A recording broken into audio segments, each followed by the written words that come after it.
Right, it's live, it's working.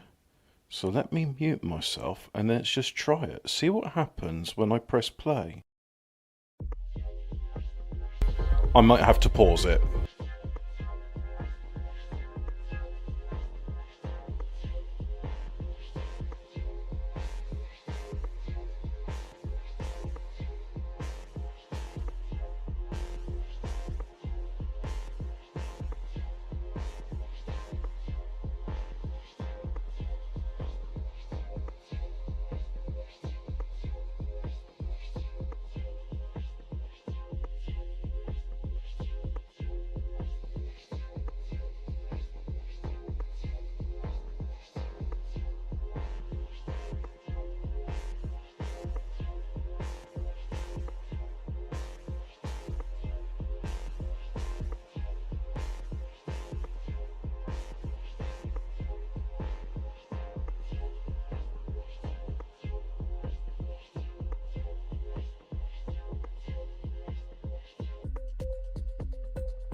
No words from me. Oh, I'm overdriving that. No words from me. I'm just enjoying this.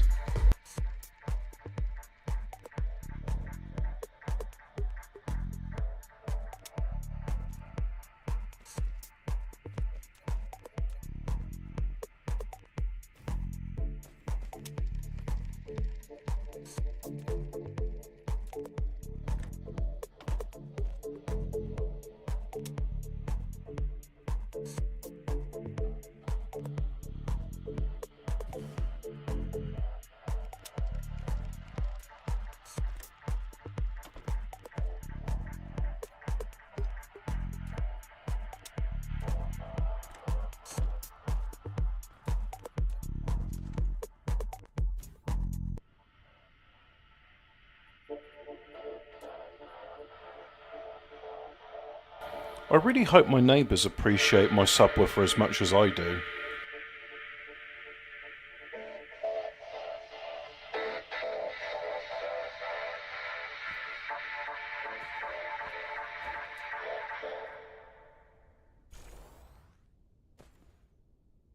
Imagine that feeling of waking up on...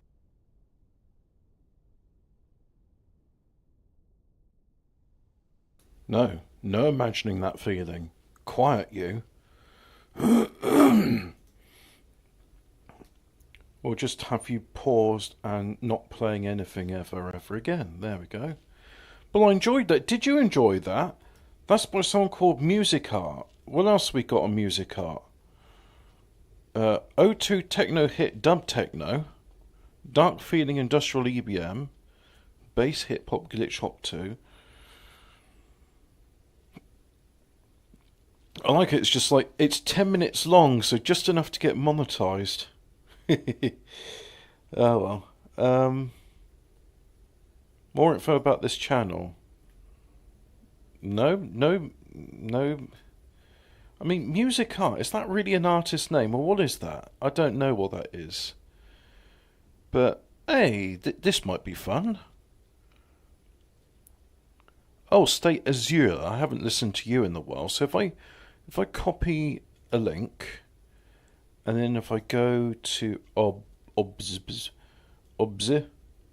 let's put that in there, and then sod it. I'm never getting monetized, so I can put whatever I want as music in it. So, let's just... No, you're fucking not.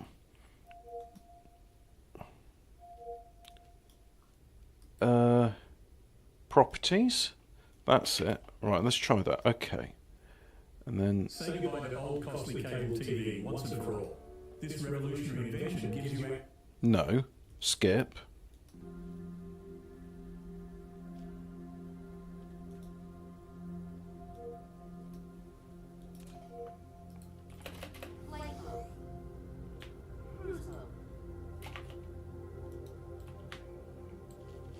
Right, let's go in and... Good morning, Alphabet Cat. Hello. Do I have... I don't have a star system named after you. I've got an interdimensional lizard. Got Conan, Esso, Sphere.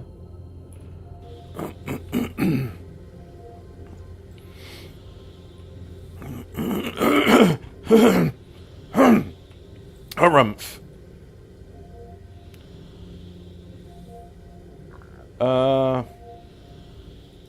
Right.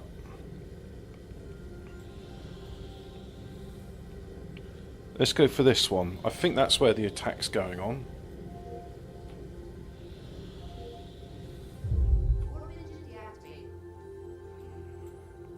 What I don't understand with this is I've destroyed the hive. So, like, where are these guys coming from?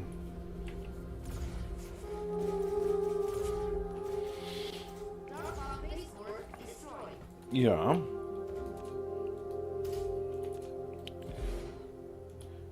I'll tell you what, Alphabet Cat. Here's a thing, right? If I let's just interact with this. I'm going to turn the volume down a bit. It's only going to be a bit of background noise. So I'll mark you for destruction. Now, these bright stars, like for example, that one, that's a B-type star. This one here's an O-type star. So this is an ideal place to put a Dyson Sphere because it will produce a lot of power. But I was thinking, would you... For naming convention, I'm going to have this one called Sphere 2. Because I already have another one. Do you see it? Sphere 1. Here we go. There's Sphere 1, for example, which is still in the process of being built. So Sphere 2 will be that. Would you like a neutron star named after you? Or would you like a black hole named after you? Because they got to have some good names, right? And I mean, each one's got the same thing. They've both got unipolar magnets, which is what I'm interested in. So you can choose between the neutron and the black hole. Which one do you want called Alphabet Cat? Because your name can be you get to name a star, or you can be the red giant. I mean, is there anything useful on this? Grating crystal? What? On a lava planet? Oh, because it's a red giant. Yeah, so it's not often you have a lava planet on orbiting a gas giant. So yeah, we got this one, which is the black hole, or we got we got this one, the neutron star. And the neutron star doesn't have as much unipolar magnet. Anyway, you make that choice whilst I go and deal with these buggers.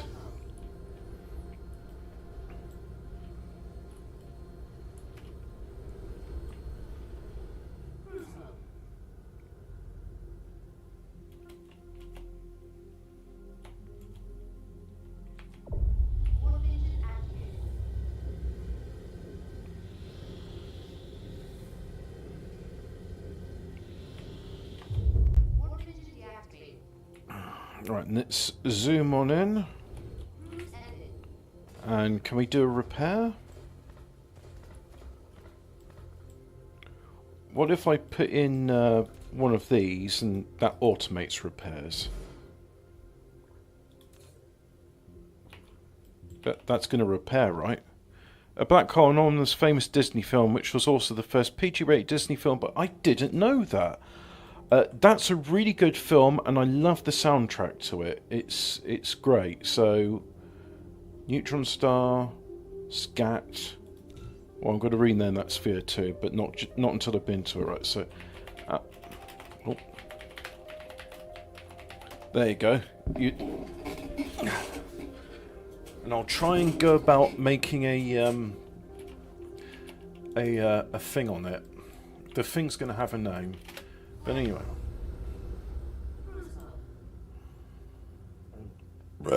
Excuse me. I mean, that's the red giant. You can see it sort of there. It's 3.5 light years away and quite visible. I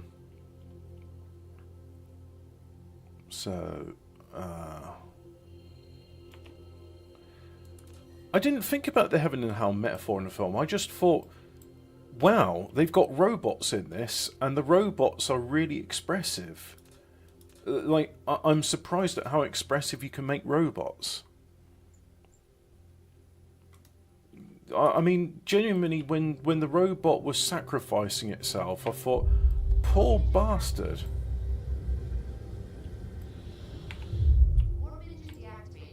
Right, so should be near a black hole. Yeah, I watched it recently. I'm not sure if you're there's this guy called Rob Ager, and I like him because he does a lot of... You trying to get away from me, you bastard.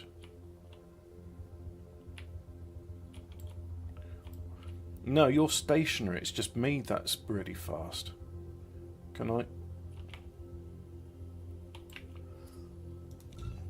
Right. Engage the fleets. There we go. So that relay station is dead.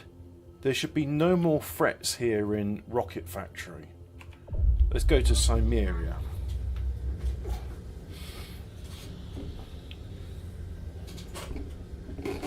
Yeah, I really like the Black Hole. Just the film, not so much, but the soundtrack is haunting. It's a really good soundtrack.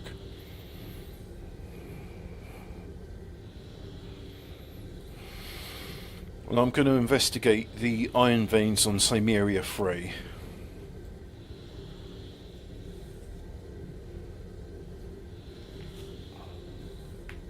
Whoops, I've just gone past it. Warp engine deactivated. Warp engine activated. I better check on my supply of warpers as well.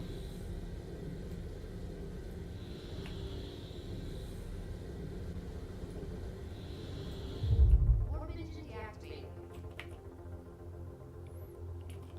Oh yeah, well there was never much iron in this place to begin with. Cruise ended.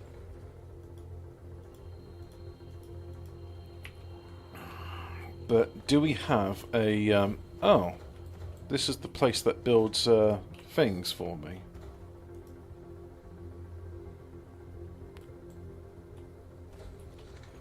I would like some space warpers, but I don't understand how these guys work.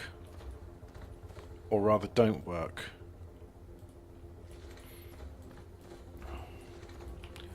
So, I have, on my person, no space warpers. No logistics tasks. Provide... I want them to be provided 852. So look. What? Collect from Icarus. Provide to... Ah, provide and collect from it. Right. So...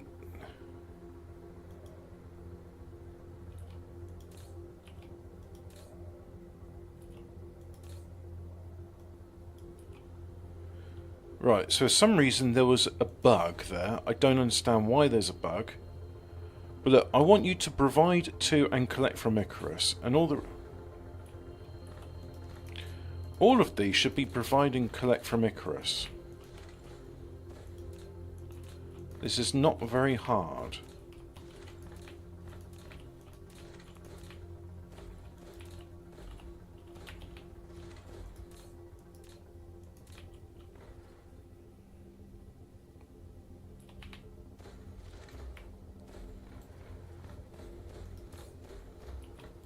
And that's importing iron from off-world.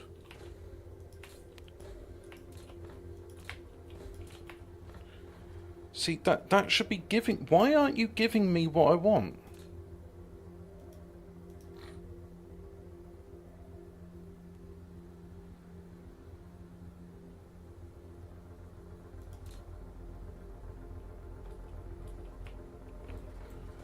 I don't understand. I don't... You know what? It must be bugged. That's all I can put it down to. It's just, it's bugged. Yeah. Don't work because you're bugged. You know the other thing which I don't like as well in this? The colours of the factory. Like, semi-machine white is yellow. This is cyan. This is blue.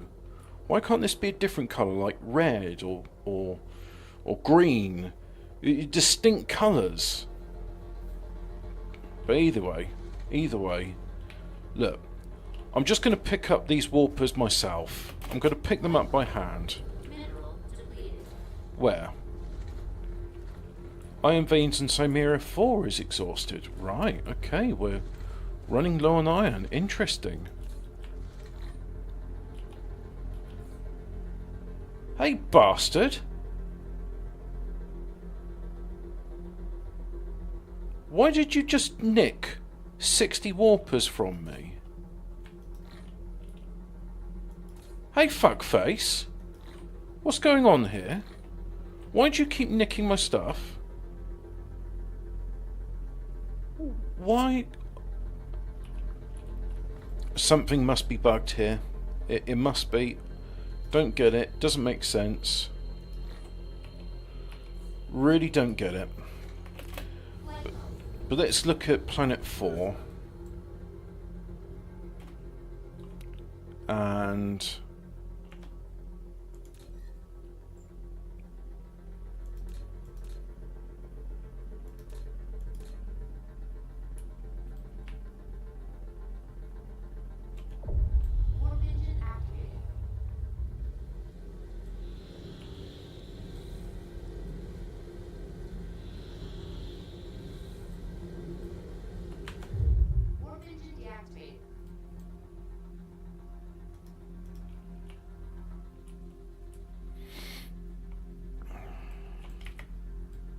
Oh, it's getting close to being exhausted, but it's not actually exhausted. Oh, and this is before it had the advanced miners, so this is just like normal miners. And that's kind of cool. I like it. Ah, we have insufficient power. What can I do here to... I mean, we could just double up the number of thermal power. That's an option, right?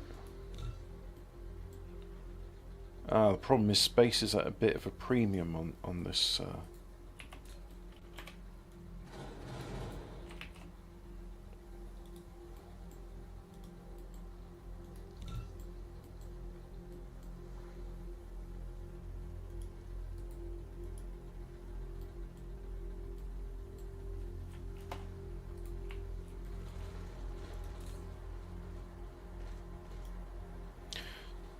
Well, no, I need the thermals.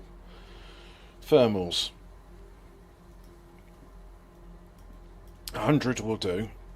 So we'll just request that in, like so. And then we'll say hydrogen fuel cell come out over here, like that.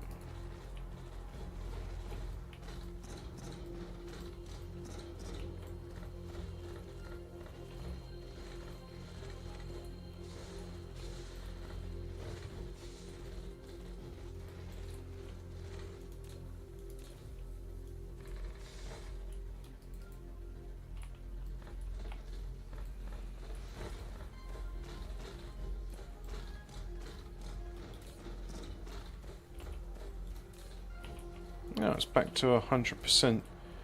So really I don't need that much power, but it's nice to have it. Because you never know.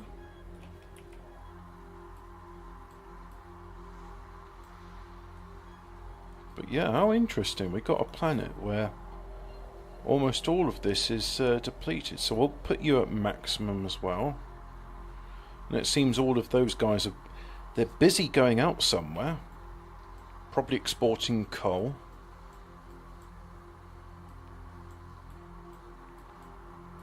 But most of this is just... Yep, same old, same old.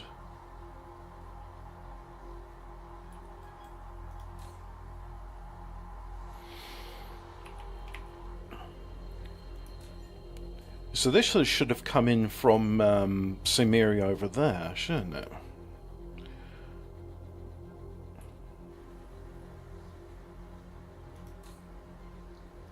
Anyway, I only need 80 of these because that's all that can be built in that area. So any second now.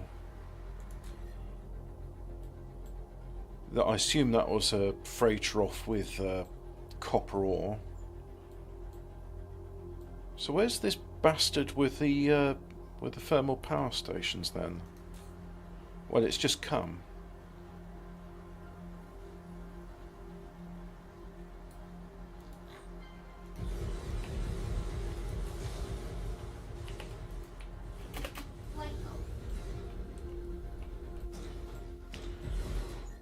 So whilst he's doing that, let's get to...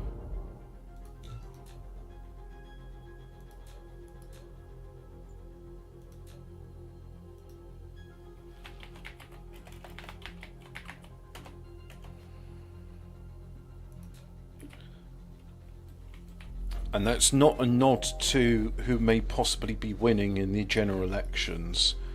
Because I've cast my ballot. And I didn't vote for Labour, I voted Reform. Or the super evil Nazi party populated by women and Sikhs and brown people, because that's who represents the English men. Is that right? Anyway. It's called lab because that's short for laboratory. Why don't I just name it laboratory? It's not like we got a ration on words. Letters. Yeah.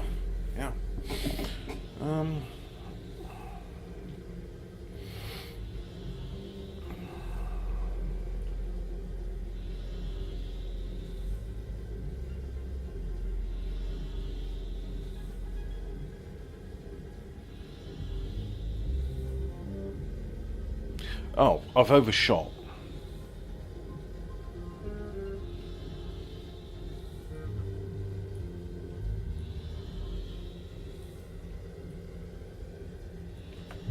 Warp engine deactivated. Cruise ended.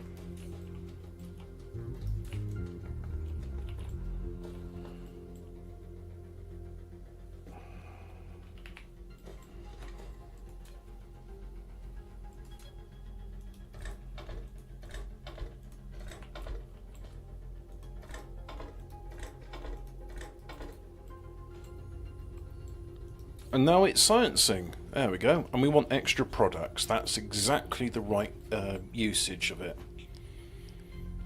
I don't know what happens to white science if you proliferate it, but I mean, look, it's in the same line. It may as well get a spray coating. There it goes. Got a spray coat.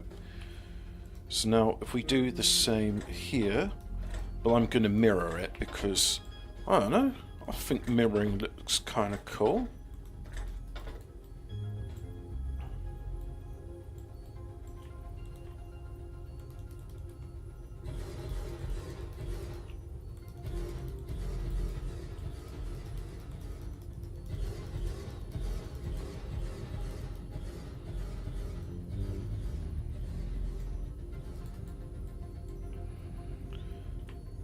Now, can I repeat that again?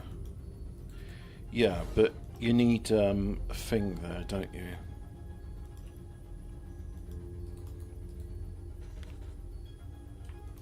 So what if I repeat that again? It's not going to do it. So what if I repeat that one?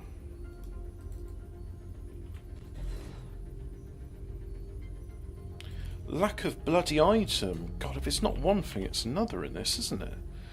Good thing I got this spare. Okay, give me loads of these.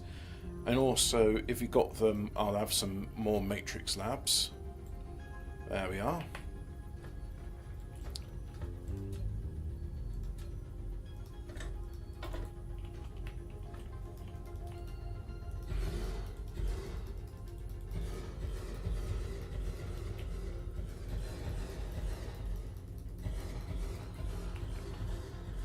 Now I'll extend all these out a little bit.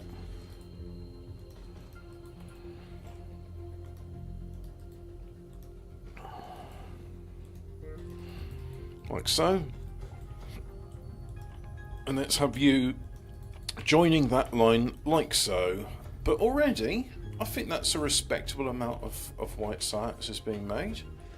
And now we just need to make sure it goes in the white science line, which is... The white science line starts there, right.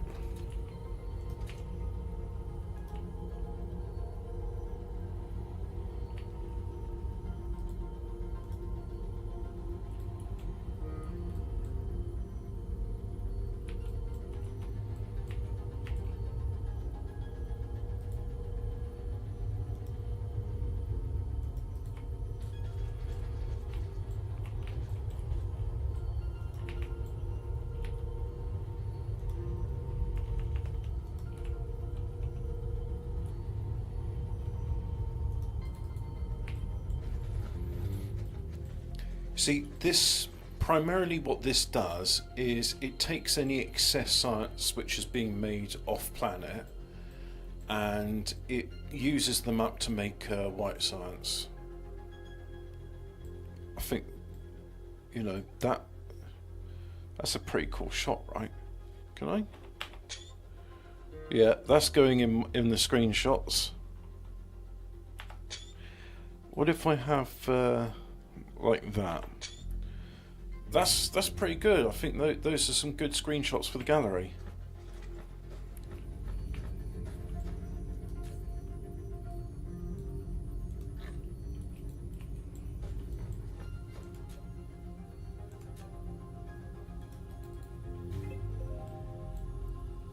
Zoop. Oh, look at that. Just hoovering up all of that science. Now, what if I repeat it one time?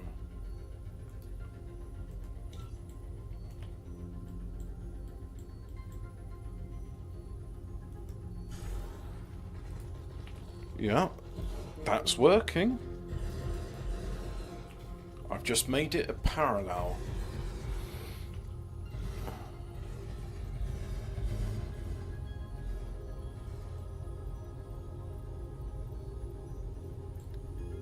I think that looks pretty cool.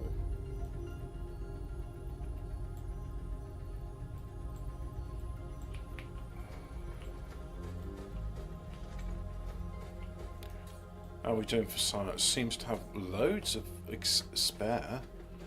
So what if I repeat that two? No, more than 2 times will be excessive. So if I just do that.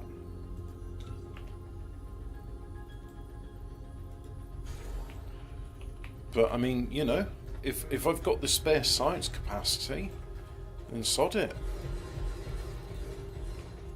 May as well do it. And we're lacking 23 matrix labs. Okay, so matrix labs over there. We want 23. Oops. Just picked up 2 extra by mistake, not to worry. I mean, that's a pretty good bout of science right there. I'll tell you what. Well, I think we can do more than that, can't we? Come on, we could. Let's put in another. Let's put in another bunch. I'm not going to build anything else on this planet.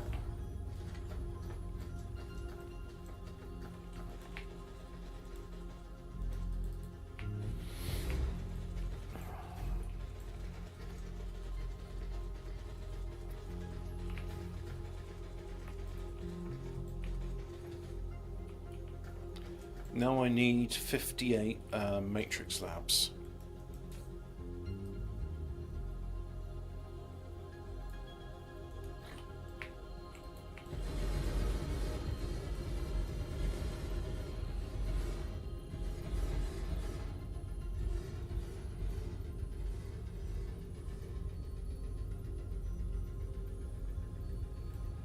Nice. There we are. Let's have a look at this. Hey, that's damn near a fully compressed belt. I'm pleased with that. I am pleased with that. Because if I go here and look at this, for example, now it is fully compressed. See, the output of these can't add any more, can it? No. And if I go here, I mean, this is using up like the white science as fast as it can. So I believe if I go here, there's a blueprint I made a previous time. No, that's not it.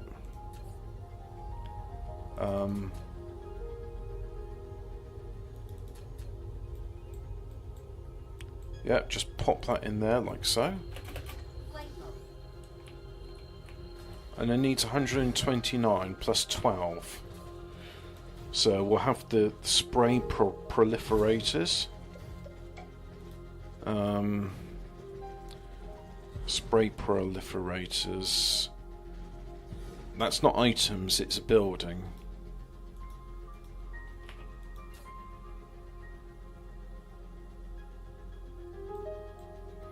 And we'll have a local demand of those. Like so.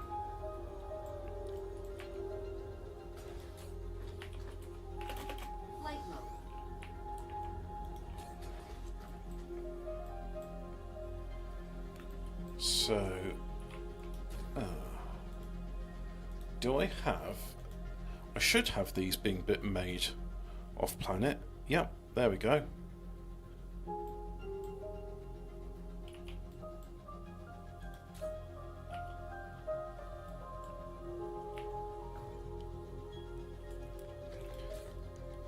Whilst that's getting everything ready, we need 117.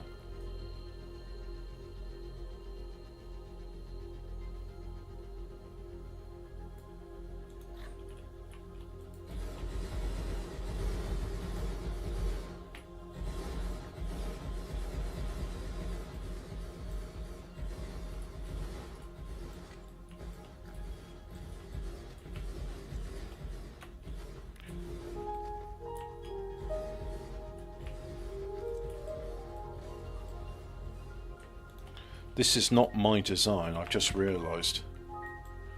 My designs lack this sort of elegance.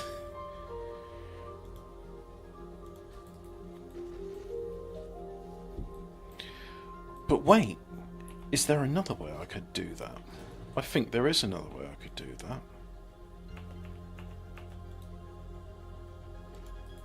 Yeah, look at that! I think that looks neater. Oh, but I don't like that.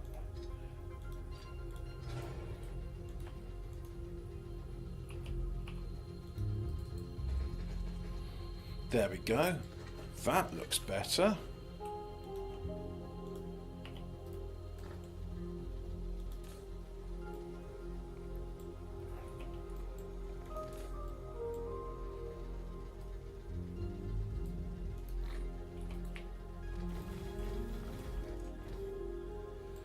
Yeah, just like that. And then what? These are... Well, the blue ones are fine. However...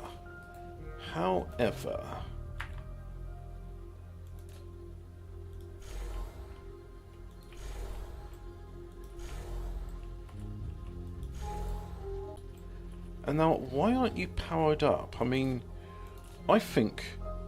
Ah, yeah, okay.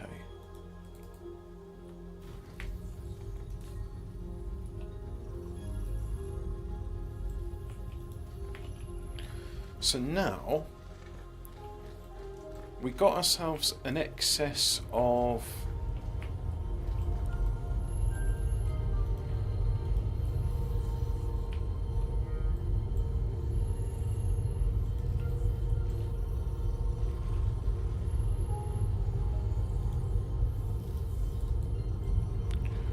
So we'll have the excess go back here, and then if there's a surplus, it can be shipped off. And I don't like this.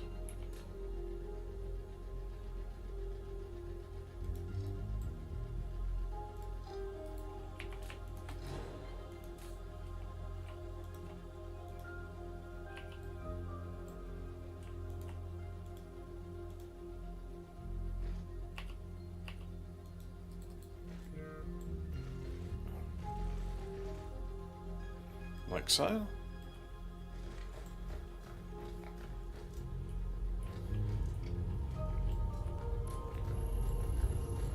Do you guys just... Oh.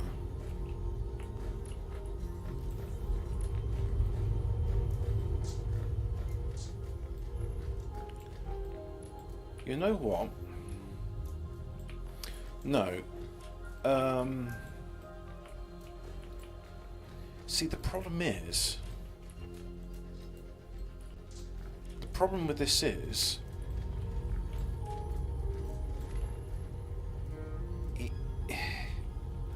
Right, when it side loads, it means anything on the belt is the first priority, and really, I want it to be the second priority. Upgrade. So if I want it to be second priority, what I need it to do is to go here. Right, so... If I want it to go where I just said I wanted it to go... So let's see, the belt's here.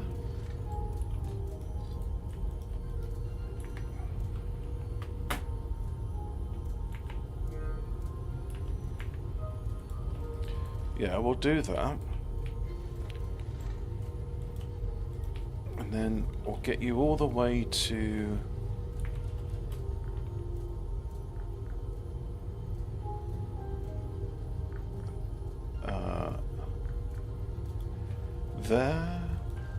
there, and... There and there, like so. So it comes after the counter.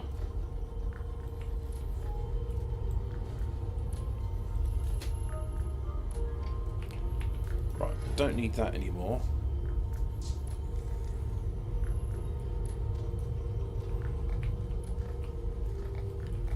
So now if there's any excess, it will come after that, and you'll only deposit when there is a when there's a lack of it on the belt. Got it, right.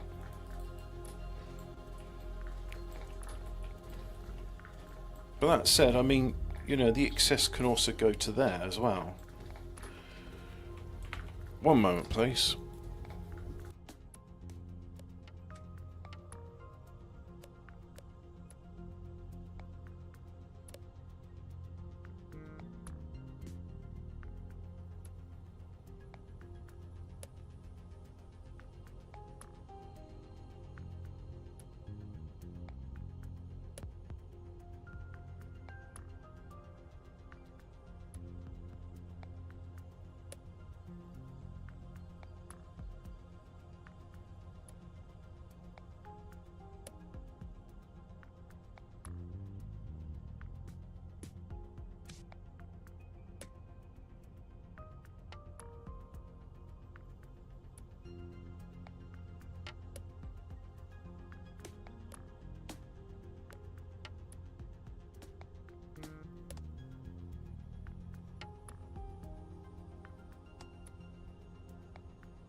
Upgrade complete.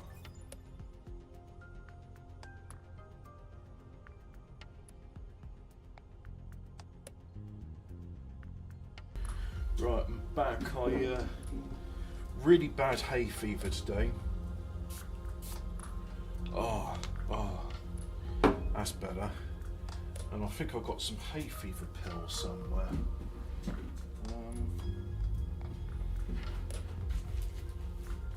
Whenever I sneeze, the smell I get afterwards, it's reminiscent of the smell one gets when passing an oilseed rape field. And so every time I smell it, it's just like, that's the smell of a sneeze. Probably because pollen smells a lot like that, and they are very prolific pollinators. It's like a sickly sweet smell as well. It's not pleasant. But anyway, before we do the research complete thing, I want all of this stuff. So yeah, the drone engines could be doing better energy circuit.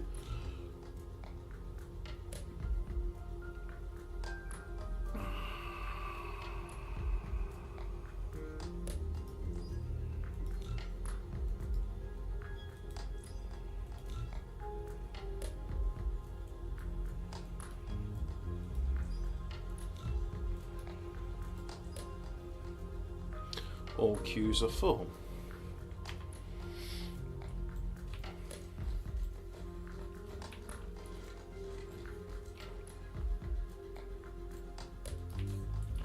And if I look here, yep, still got a massive surplus of all of that because, yeah, it's all doing what it needs to do. And I'm probably done with this, so you know what? It's not doing any harm, and it's only providing it if the network needs it, so it's absolutely fine that those belts are full. I do quite like the layout of this, though. Yeah, it looks pretty cool. Now, it is designed for the dark fog matrix thingies, and I don't have those, so I degraded all the facilities. But what I'm going to do with this as well, and if I do that, you see, it'd be very simple just to say with one of these providers, just, oh yeah, magic up some white silence, but if you do that, you get a an error in the game. So it's better to make legitimate science as opposed to the way I do it. But you know what? Can I, like, I think I would like to do this, but in kind of a different way, if that makes sense. I'm going to try and mirror it again. And, oh, it's on a tropic line, I can't... Bugger. Nothing to... What if I do it by hand, though? Green... And this one is purple. Purple, purple, purple. Like so, yeah. And then... So let's see, that's 1, 2, 3, 4, 5. 5 there. 1, 2, 3, 4, 5. 5 there. So now we go ahead and do the... No, that's too close. So do that one, and that one. And we're trying to mirror this, so this is going to be yellow. This is going to be red, and that one is blue, like so. And now that's done, I think we can... not quite, not ready for that just yet.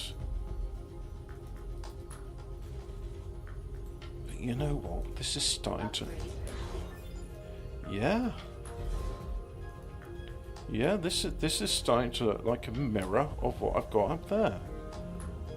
Lack of item is why it won't let me do it.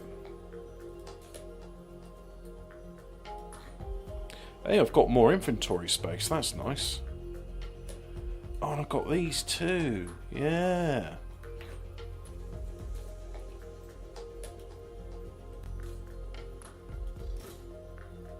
Put that in like so.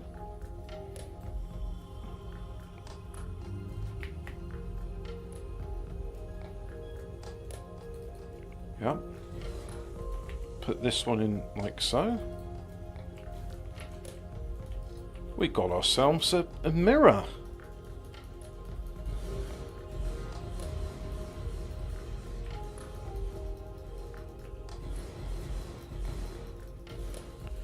Can I increase vertical stacking anymore? Let's have a look. Damage. Where's vertical stacks? There's vertical construction. Nope, that's maxed out. Alright, now I want...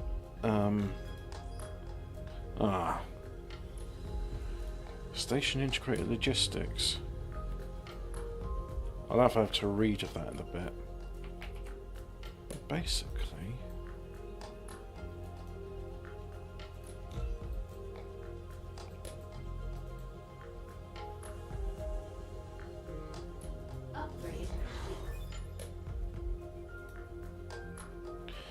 Because it's on a tropic line, it doesn't let me quite replicate it, but it lets me go most of the way.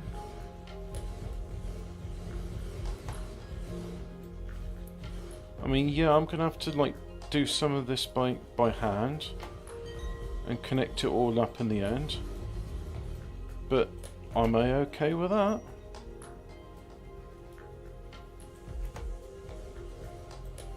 Yeah. Oh, and then we'll make sure it's proliferated as well.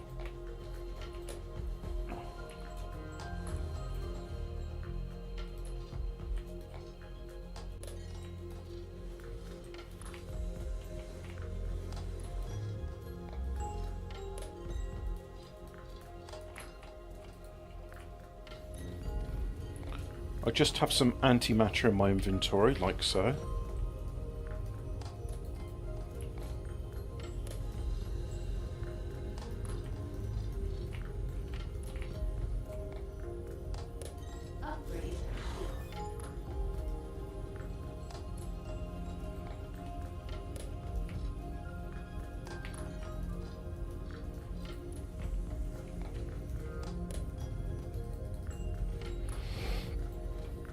Right, and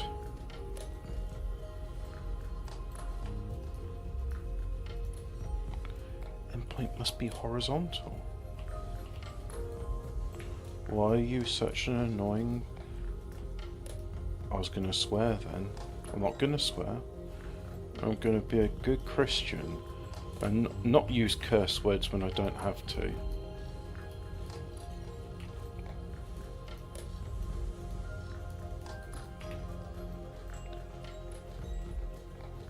Yep.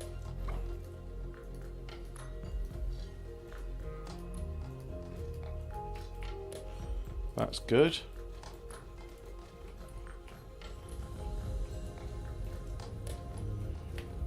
Oh, it's going to be so good when this is all working.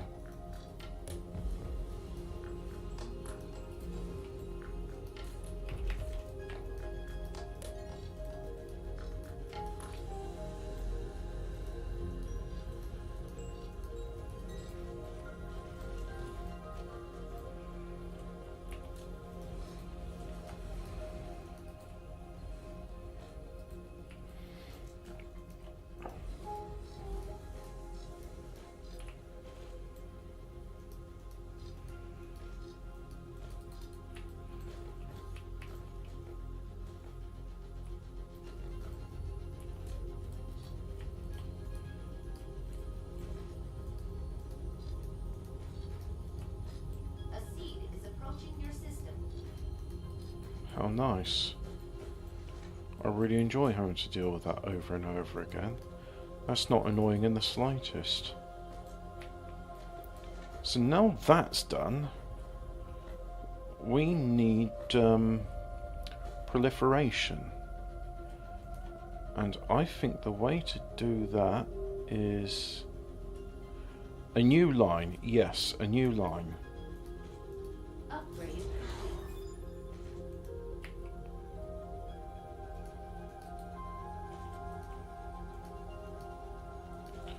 Let's see if I can get this quite close. And yep, it looks like that.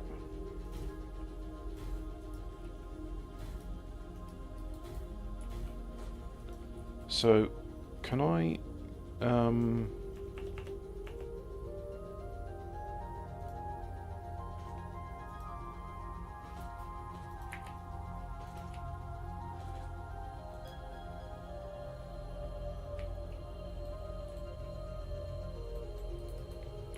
that's wrong.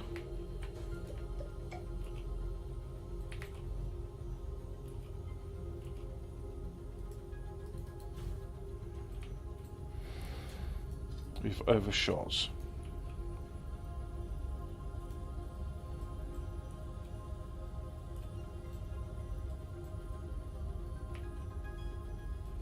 So, why don't you work?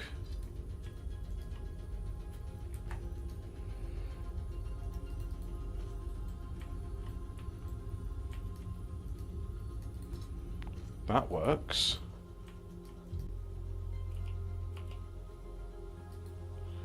And we'll just repeat the same actions there, like so.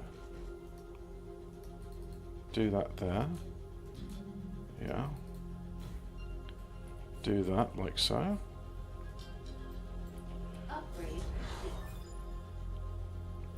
Quick mark targets to be reconstructed.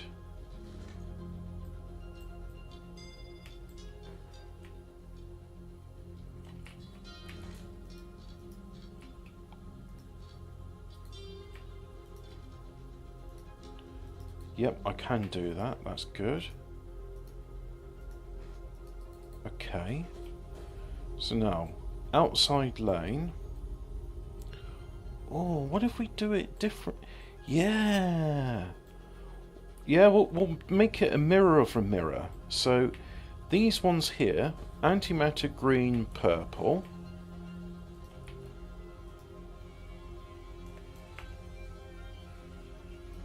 Ah, but the antimatter comes from this one here.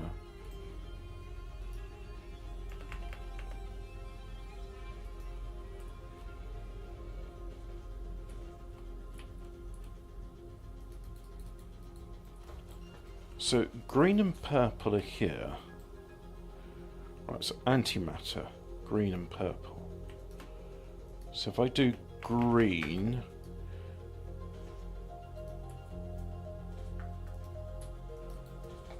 Is that... No, that should be purple.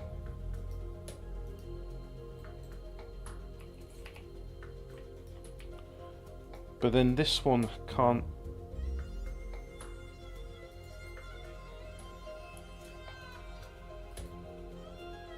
Upgrade. So let's see. The closest one ought to be purple. So this one should be green, like I've said before. So this one's green, yeah. And then the closest one is purple.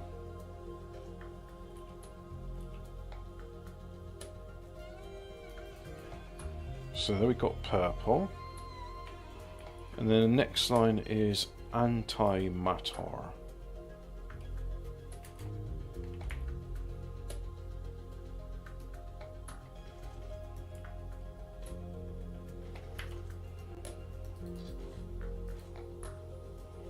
So there's the antimatter. Now, yellow, red and blue. Right, so first of all we'll do yellow, red, blue. Upgrade. So now we want yellow out.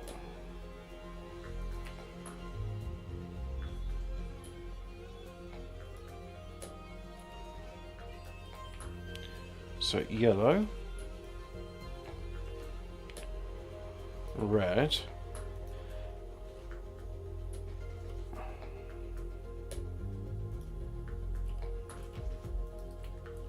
and then finally blue.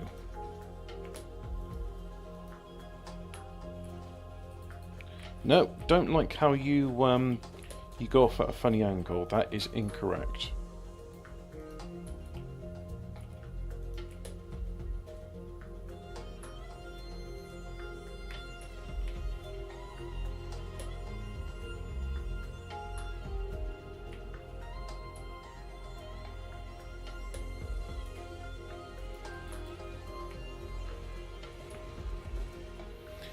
Now that I've done so, and there we go. Look at that! It's a mirror! And all my excesses... That's it, there we go. So now I just wait for the blue to come in. Yeah, you get your fill of blue. Oh, I'm so proud of that. Do I make a blueprint? I think, considering all I've been doing here, yes, I'll make a blueprint of it.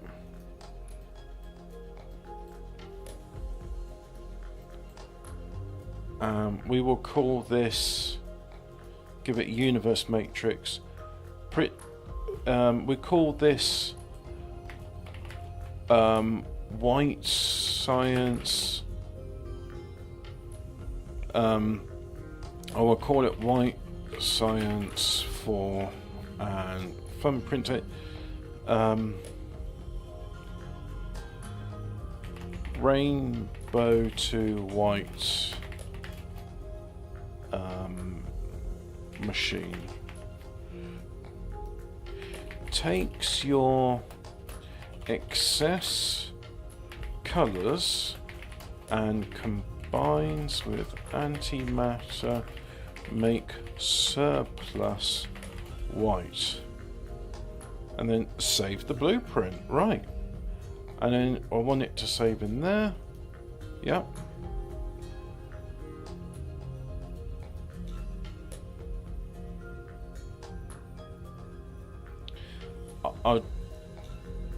I'll just open up. So if I got white segment and white science 4, Control X, science, Control V, there we go, that's where they belong. Now if I go in here, no white science there, but if I go here, Upgrade. here it is.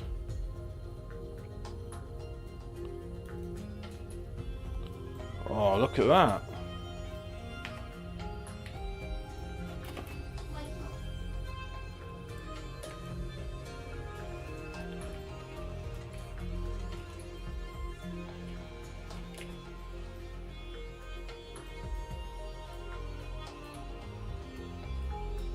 Yeah.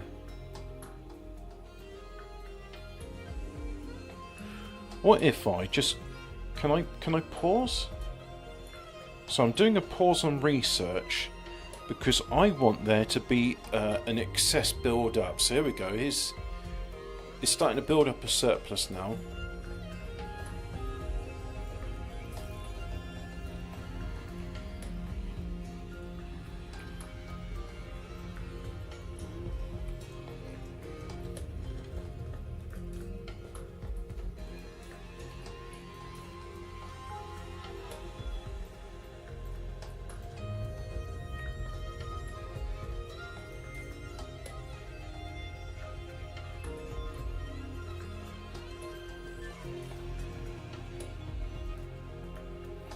Can we have some logistics vessels? No, not building any. Alright.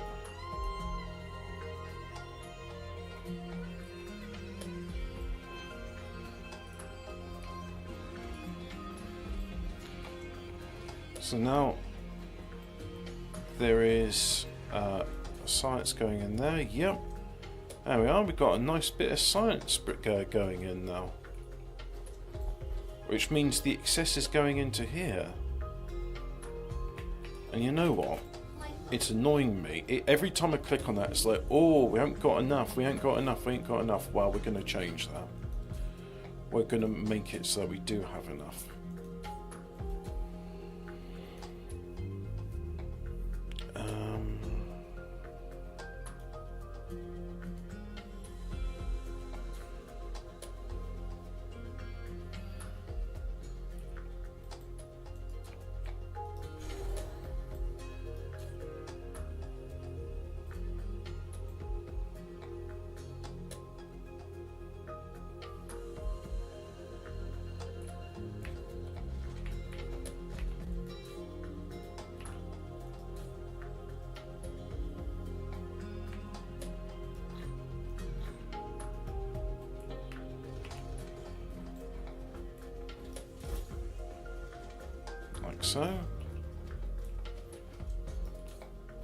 So that's currently we have 1900 excess science, and yet this is still making science. So even these ones here, yep, still making it. Oh no, me no want cruise mode.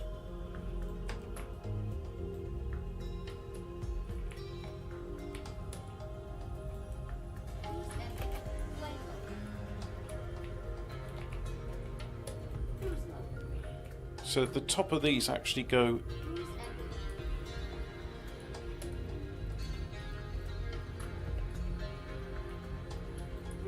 Okay, I can understand.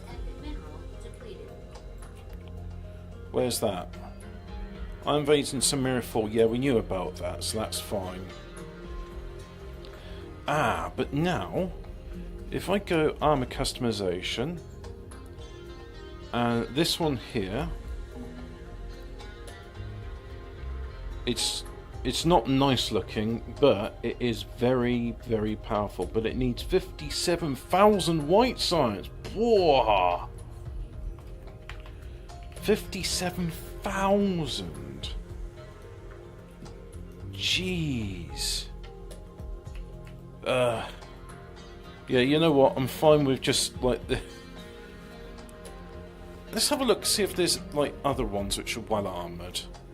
So if I go Mecha Designs, or Icarus Designs, Nanotube 8, Avatar Mech converted to nanotube material, 4.3k durability, 61% energy. My durability is currently 6,949.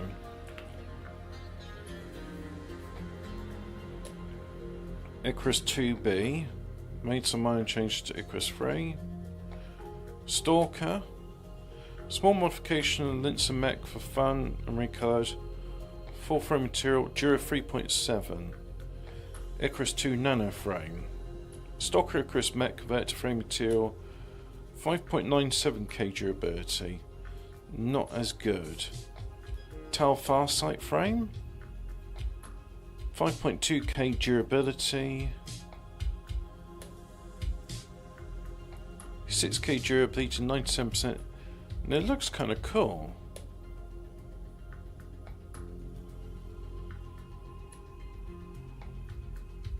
Yeah, it looks colourable. It looks colourable. Colourful. Documents. Dyson Sphere program. Customize. Mecha. So if I save it there, and let's get back into the game. And let's have a look. So if I go Mecha Customize.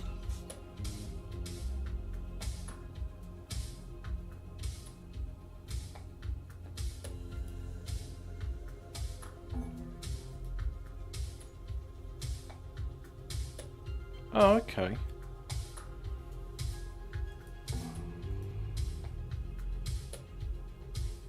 What's the durability? Not very much at all.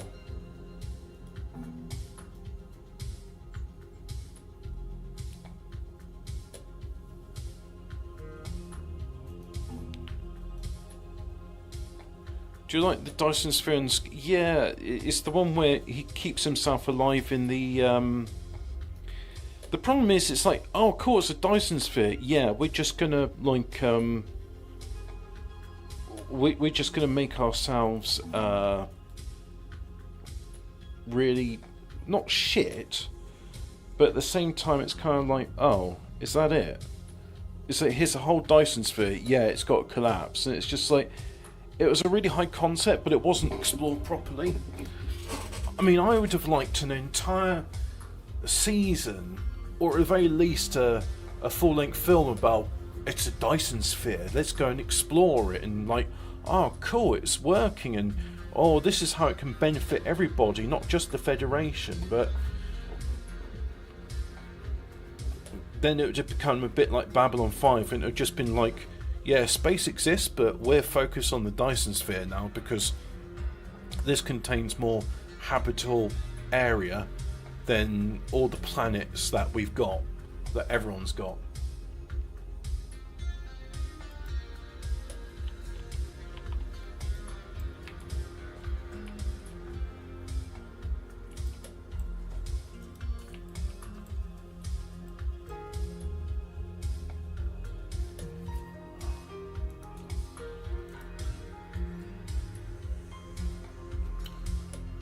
Two 268 2628 2268.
I've probably just woken up a long dormant oil refinery by requesting this plastic.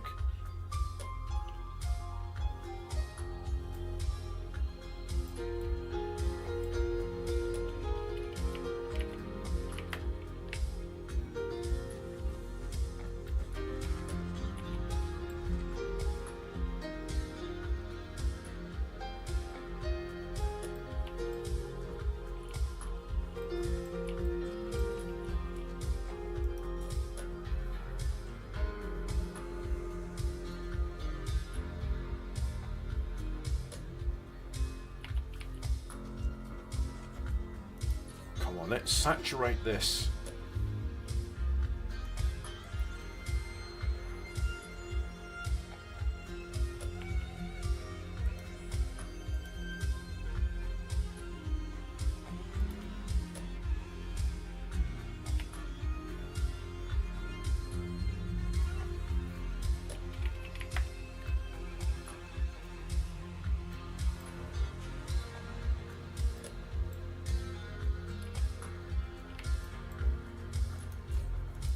And let's request some foundation whilst we're at it as well.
Mineral depleted.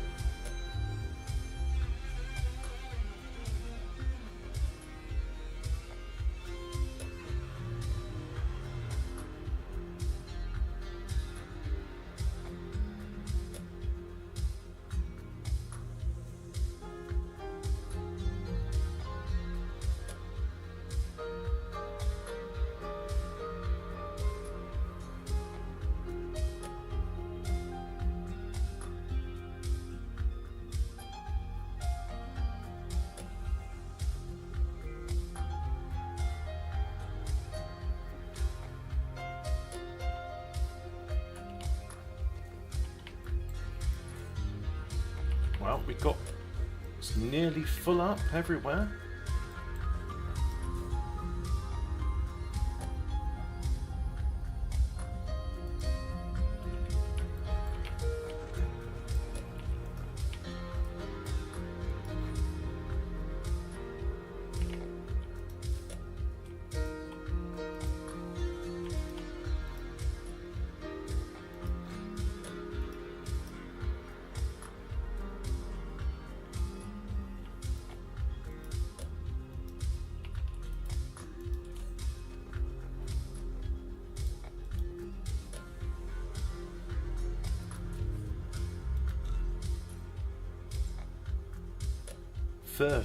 That's all I needed. Right, okay. Well, I shall have 30 bits of plastic.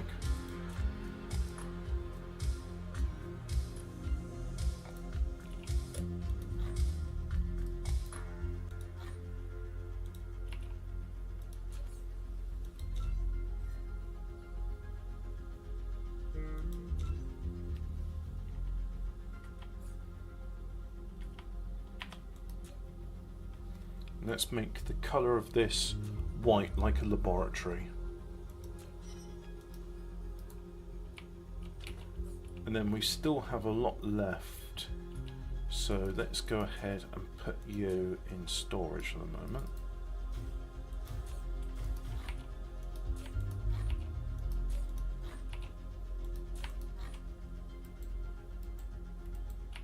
Like so.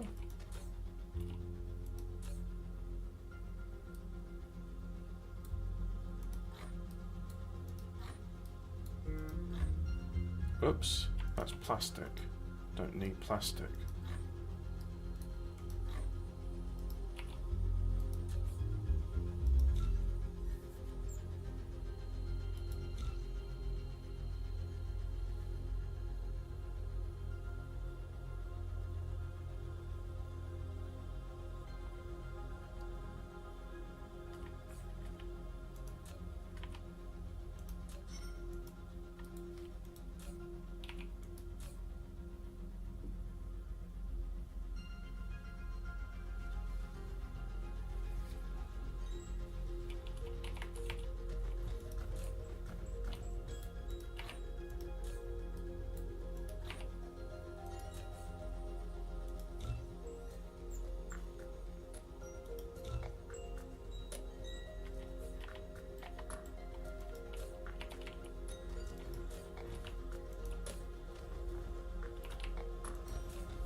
Yeah, that's right. It keeps this pattern in the transporter. Now, what else do I need for this? I need... I'm good for graphene. Don't need any more graphene, so...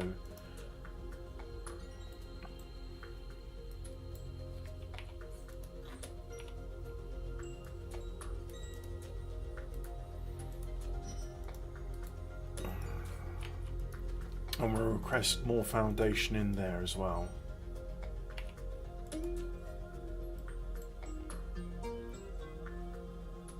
Mineral depleted.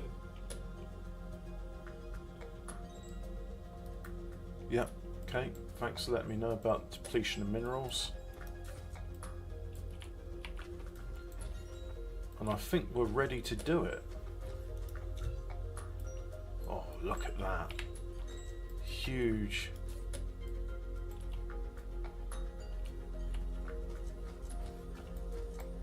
Huge bout of sciencing going on. Upgrade complete.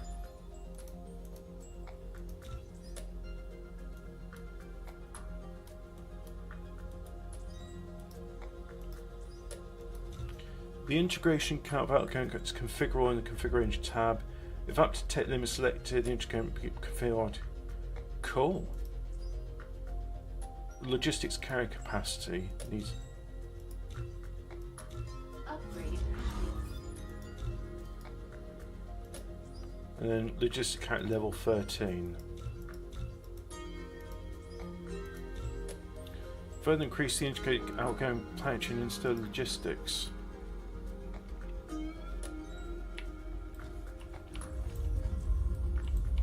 But look, all of this is just, yep. Huge amounts of science. Huge amounts of science.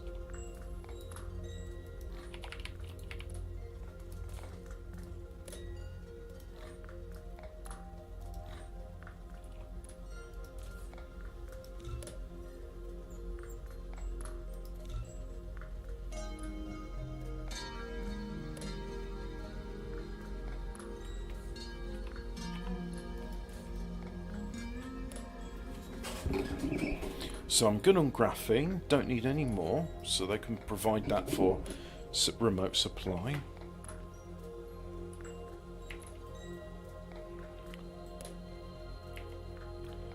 Oh, and it's slowly becoming... Yep, it's slowly coming up to noon on this desolate world.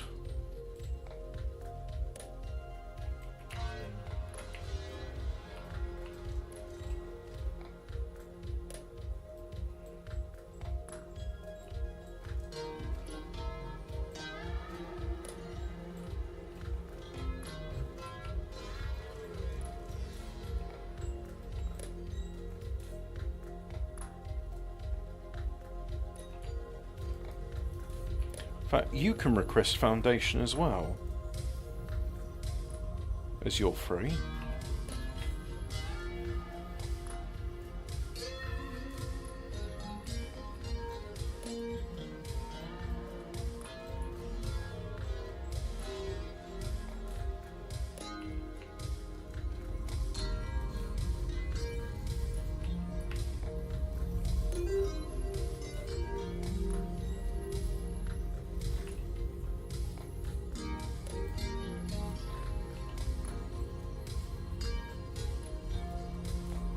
Upgrade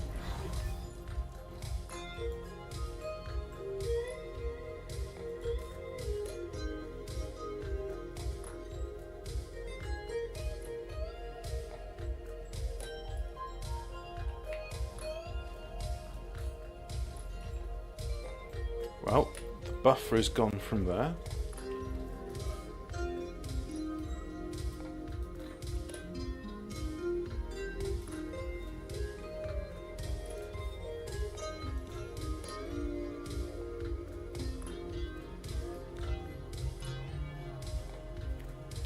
Still need more.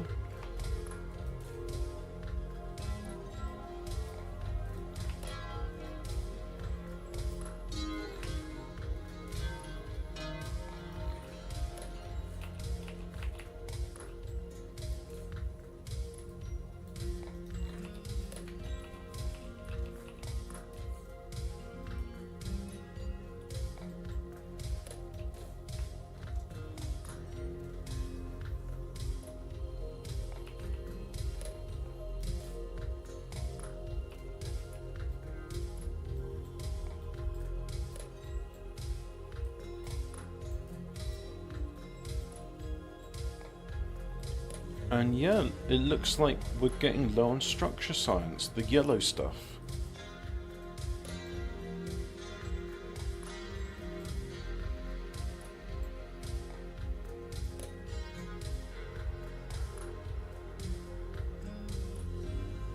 Upgrade.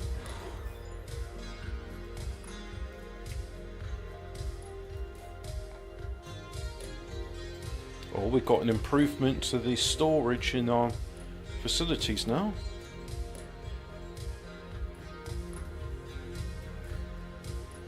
Yep, these can store extra.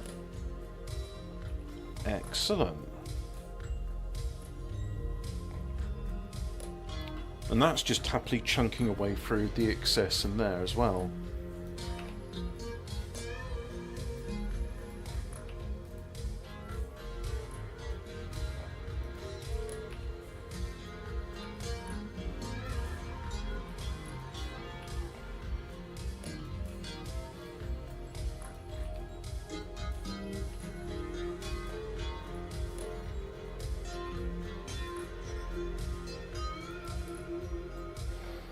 Oh, that's all I did. Okay, fine, fine.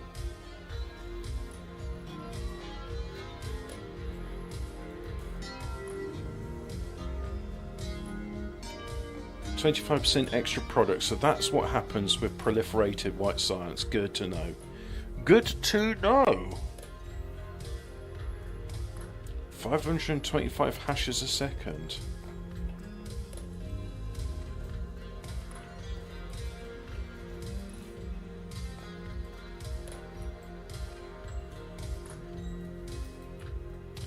Yeah.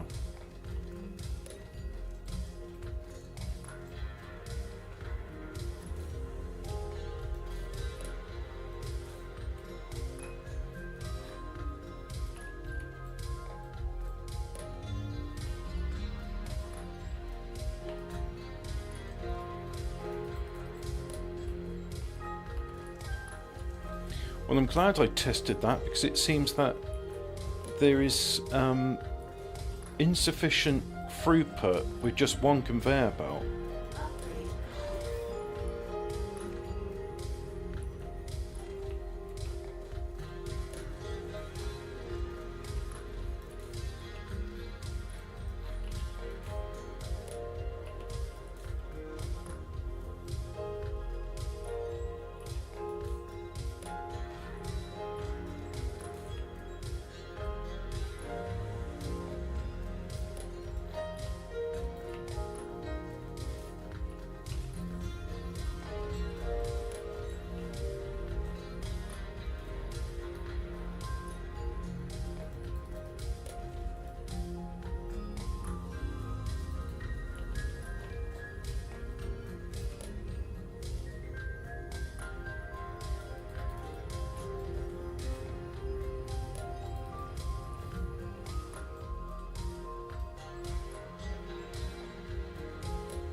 No, this isn't quite right.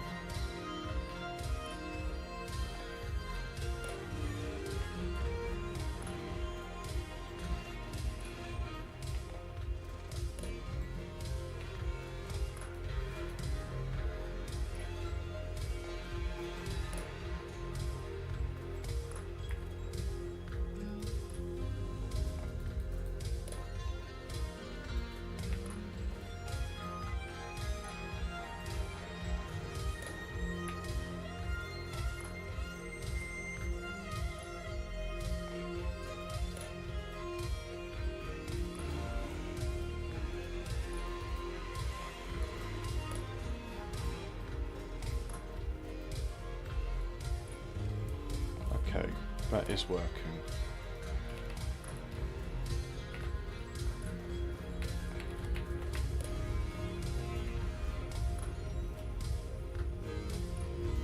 Well, this is why we test.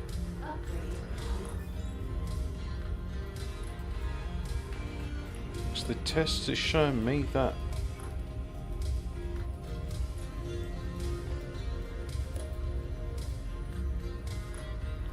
ah, fuck. Can't go out this way, it's got to go out the other way.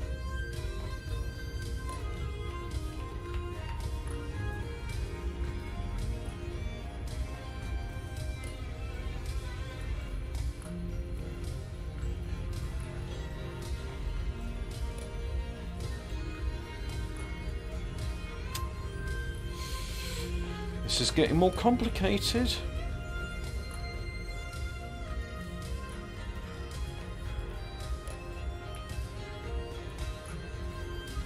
That's fucking fucked.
Let's see.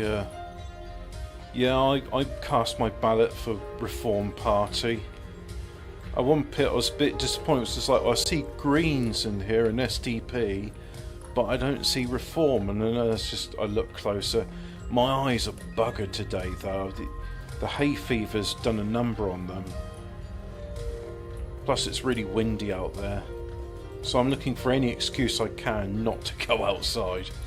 But no, I went out there, got my milk, got some Hawkstone cider and lager, and voted, yeah. So don't know what we'll get, but we'll get something, I guess.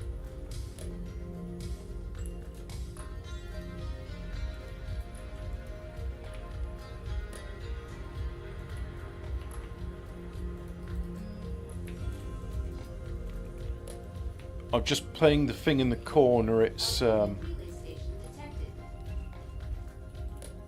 by State Azura.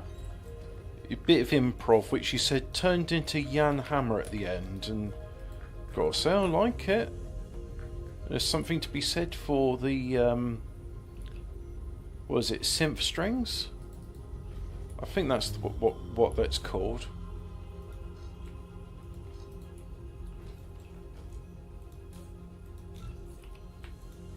So I'll reverse the path out of there.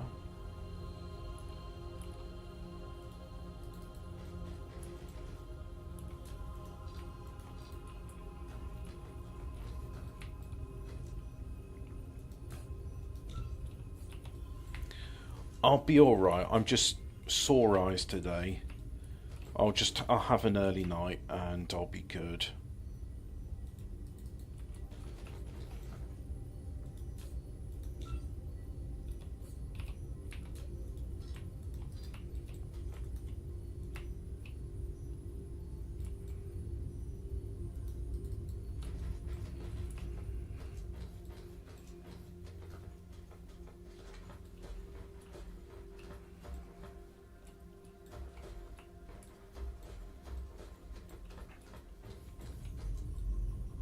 That's it.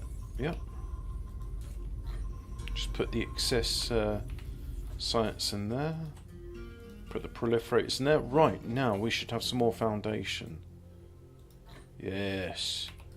Good bits of foundation. Lots and lots of foundation. Oh, lovely jubbly. And I'll have these frame material as well. So now if I go armor customize, transfer all items, we should be able to do it. Mecha design applied. I now have a more durable mecha. There we go. Whoa. Looks kind of like a Christmas tree. Yeah, that's alright. It's Christmassy. Anyway. How's that looking? So we got... Yeah, that's it. Nice white lab design. But we're going to need even more foundation. Now, if I go armor customize, transfer all items from the inventory.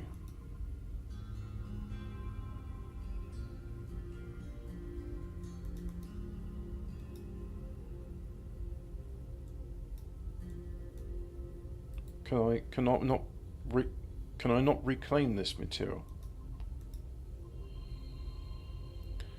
No. Apparently I can't. Oh well. They probably did that to stop people cheating, like, oh, you can just store infinite number of X so long as you apply it to a mecha design, and then you can just refund the difference afterwards. And look, this is it. We're using up the excessive green. So after a while that should be it. No more green, so I'll need to do more green science.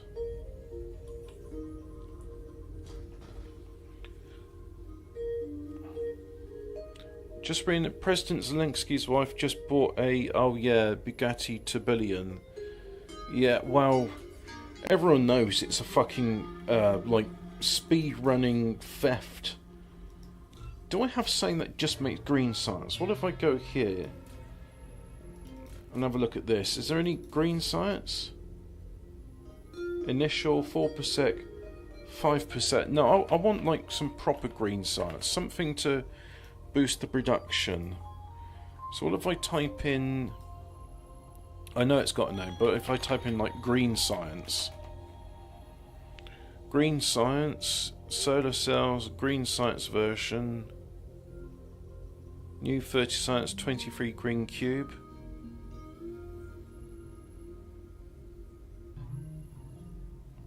$650 green and purple. Outputs green, purple cubes per minute, 700 yellow, red and blues. Works almost entirely from raw. Pink cans, particle container. Deuterium considered raw for this purpose as a nanotubes due to the inherent inefficiency in transporting large quantities of spiriform. Upgrade.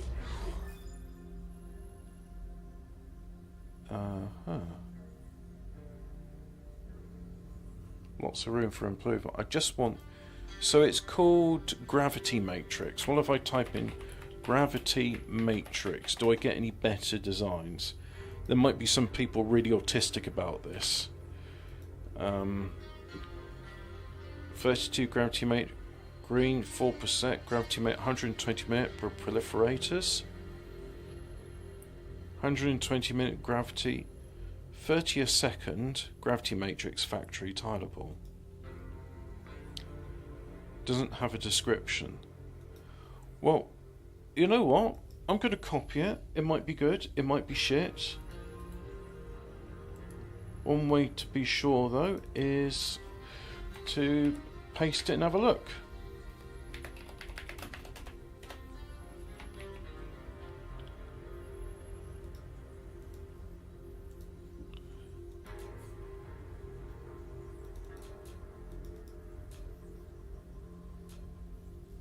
Oh yeah, you're a big one, aren't you? Look at that. That's a fucking massive blueprint.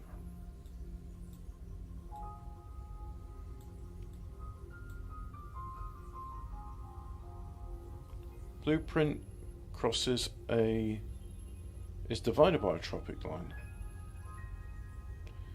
Oh, so you've got to build it like smack dab on the equator. Can't build there.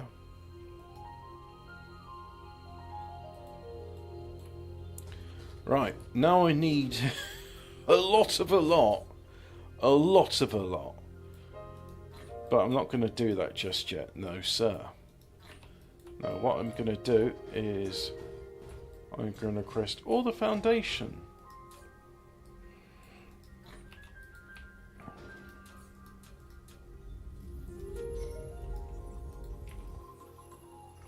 So that's the top northern hemisphere done. Now it's just the southern hemisphere that needs doing.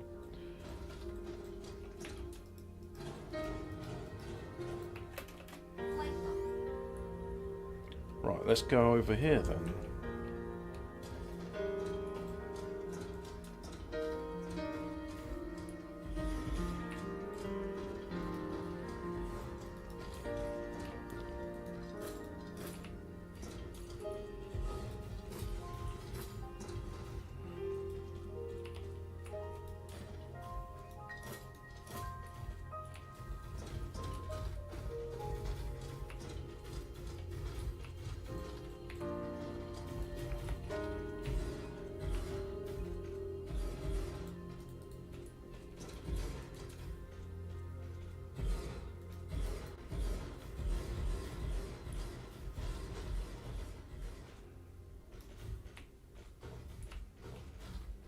Now, why is that not powered? That's not powered.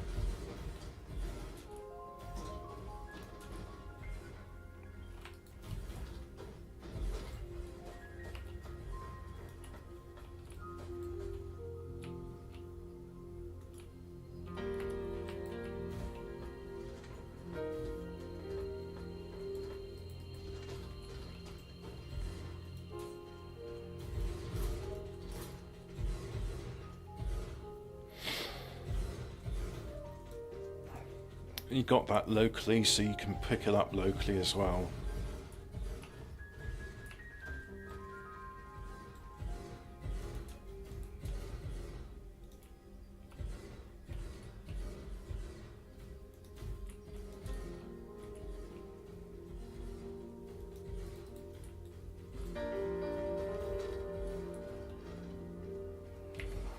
You know what? These aren't requesting much, so we'll have... Oops.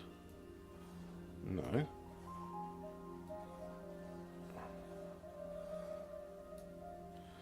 There. And we'll request in more foundation. And more foundation. And you're going to request in foundation. But we don't have any more. Which is okay. So let's look back at the chat. I haven't seen Joe Biden fall over for ages now. Kind of miss it.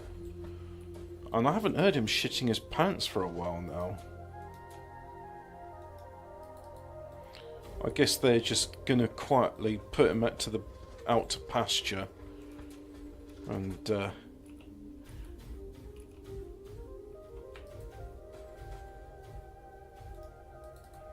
they're going to file him with all the free energy devices in the secure warehouse somewhere, never to be seen of again.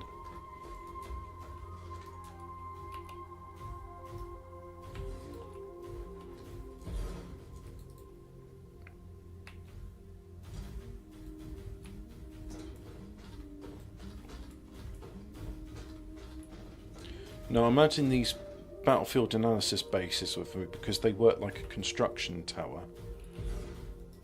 So this will just help things get built.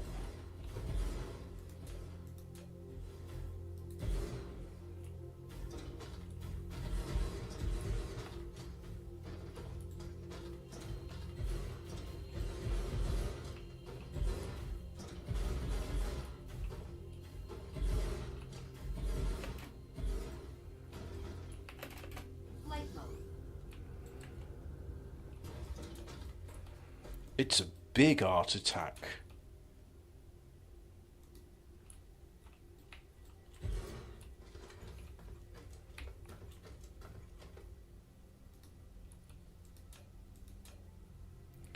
I wonder what the people's artist. What was his name on Art Attack? He had a name, wasn't he? It was a Scouse gentleman. I've got an idea for a big art attack. And then he had the talking bust head. You could, like, always say something snarky about his work. It's like, oh, I thought it was bloody rubbish. Here, I made my own, like, but oh, and that was it. Like, you had to go, what, like, they were making macaroni pictures or something. And, so you had this pop-up easel. And when it did, it sort of launched all the macaroni on the floor. He says, oh, I forgot to glue it down. Neil Druckmann? Neil Buchanan. Is it Neil Buchanan? I want to say it's Buchanan. Which doesn't sound like a very Irish name. It sounds like an Irish name. I don't know what a typical Scouse name is. Like, you know, you have Coopers and Smiths and Thatchers and other things, sort of trades. What's the name of a tradesman or someone who nicks, like, cars?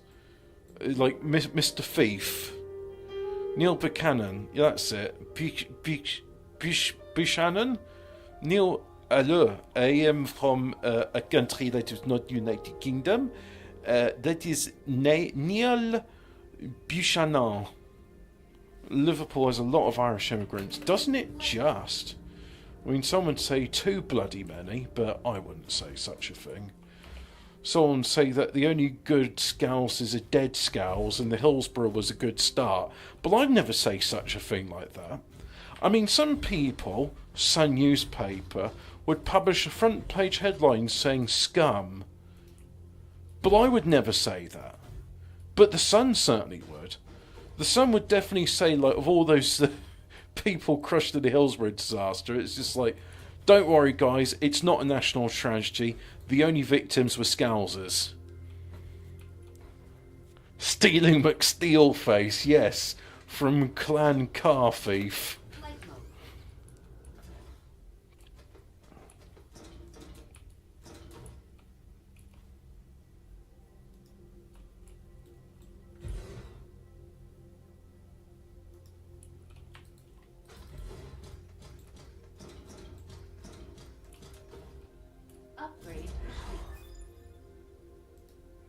Oh, more logistics upgrades.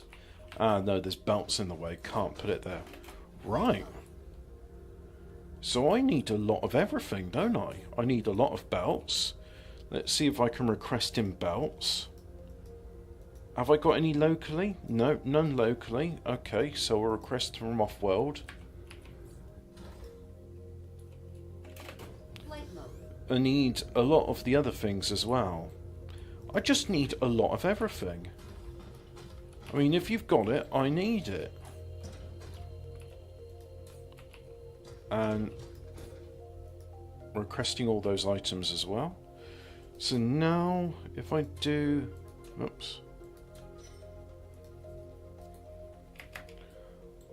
Oh, look, the lab planet's almost done. With a few exceptions for the geothermal core mine. Mr. Yorkup is up on bricks with no wheels now. You see, that's probably like a decent name for a Scandinavian. But our surnames tend to be a bit more succinct, don't they? Yes, they do. Now, let's go back to here and request all the items that are outstanding.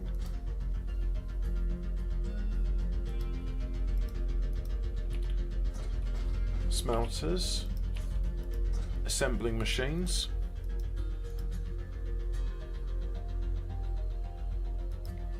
we don't have sorters, I remember that. Chemical plants,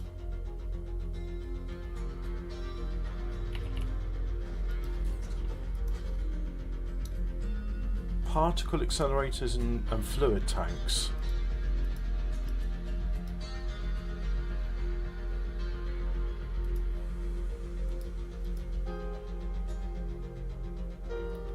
And then some Matrix Labs. Oh well, Matrix Labs I do have.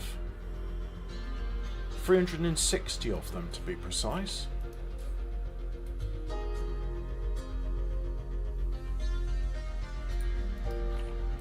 $369 was close.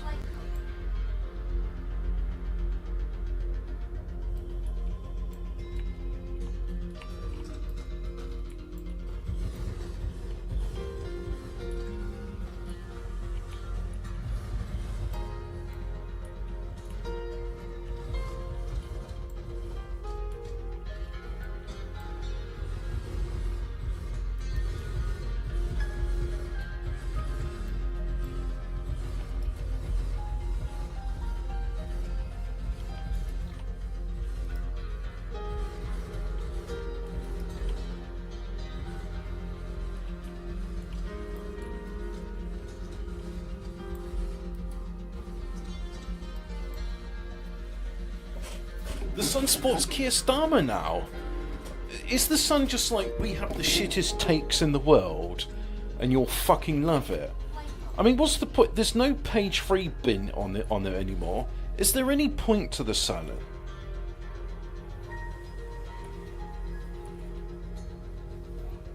I mean, is there Sunday Sport, News of the World? Is there any news? I haven't bought a newspaper in years, so I can't say.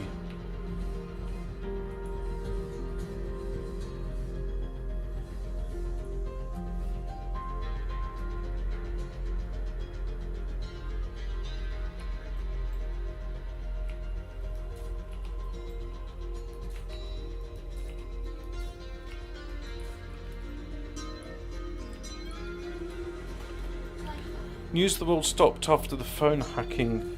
Oh yeah, Piers Morgan. That was his doing, wasn't it? Fucking.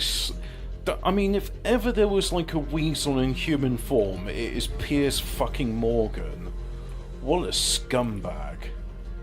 Ugh. I mean, you know that feeling of disgust you get when you step on the dog dirt and then you can just smell it as you're walking and scraping your shoe along the way? That's the feeling people get when they look at Piers Morgan.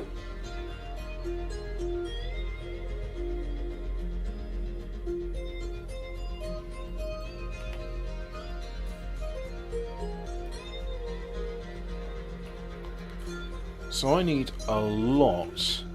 And when I say a lot, I mean a lot with a capital F of bells.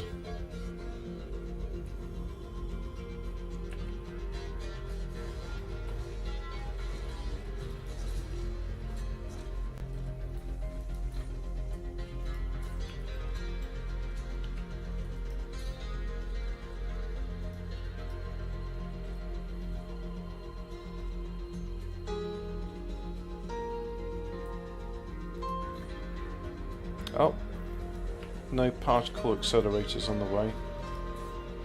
I need a facility that just makes everything.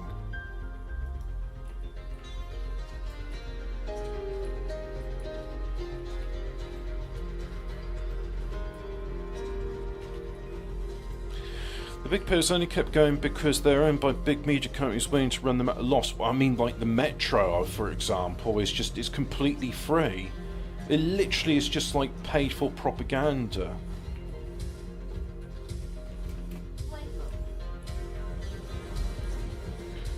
I know I enjoyed the Daily Sport. That's why I was thinking of the Sunday Sport, because it's like more of the same.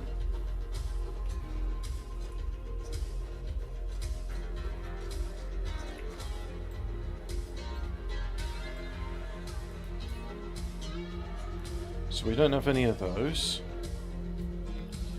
That's as many bouts as we're getting.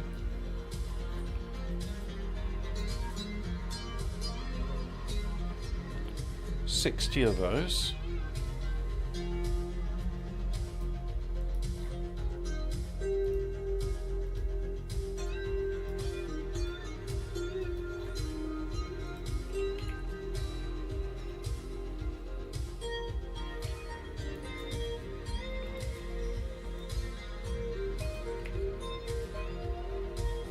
There we go. We got a fully paved world. It's not completely artificial, but it's it's pretty close, I'd say. Anyway, all of these can be done now.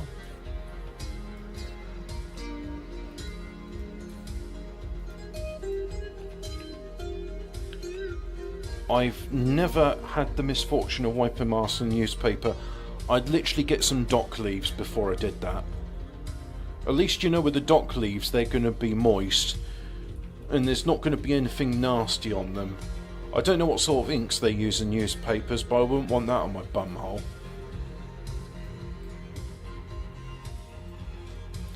But I mean, back in the day, that's what people did. I mean, they had the fish and chips out of newspaper.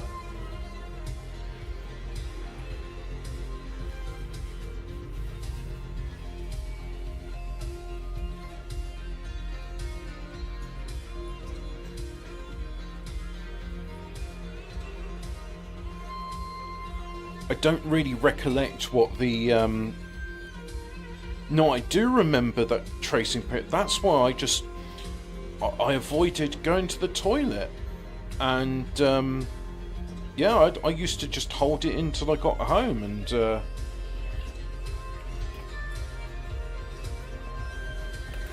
the school toilets are nasty.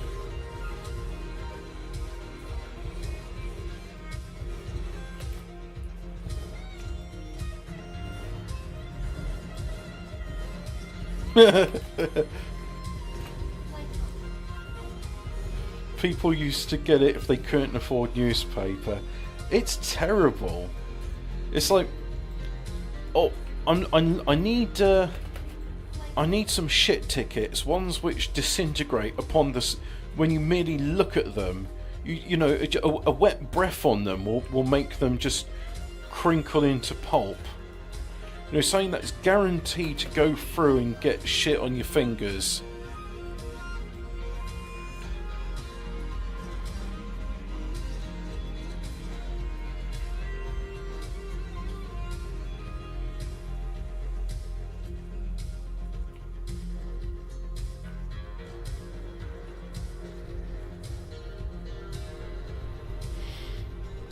I paid £1.75 in Lidl for like four bog rolls, and they're very nice, and they had a shea butter on them, and I thought, you know, this groups of African women toiling away in the sun, extracting all this shea butter, and then, you know, like, oh yeah, it pays my bills.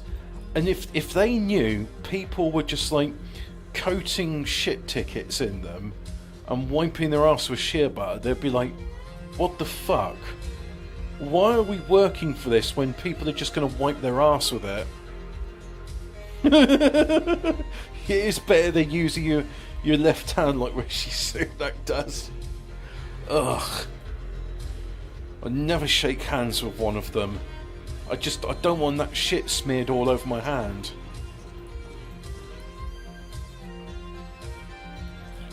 Plus their grip strength is so weak, it's like holding a dead fish. Ugh. Why would anyone want to touch that? Disgusting.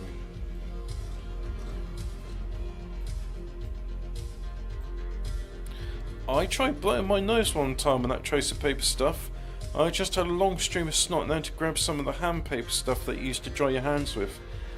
I mean, I assume if you use half of the bog roll, you're probably going to get enough.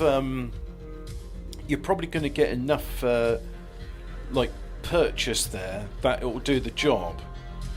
But I mean, that's why I like the expensive stuff, because I can use two bits, fold it over, and that's fine.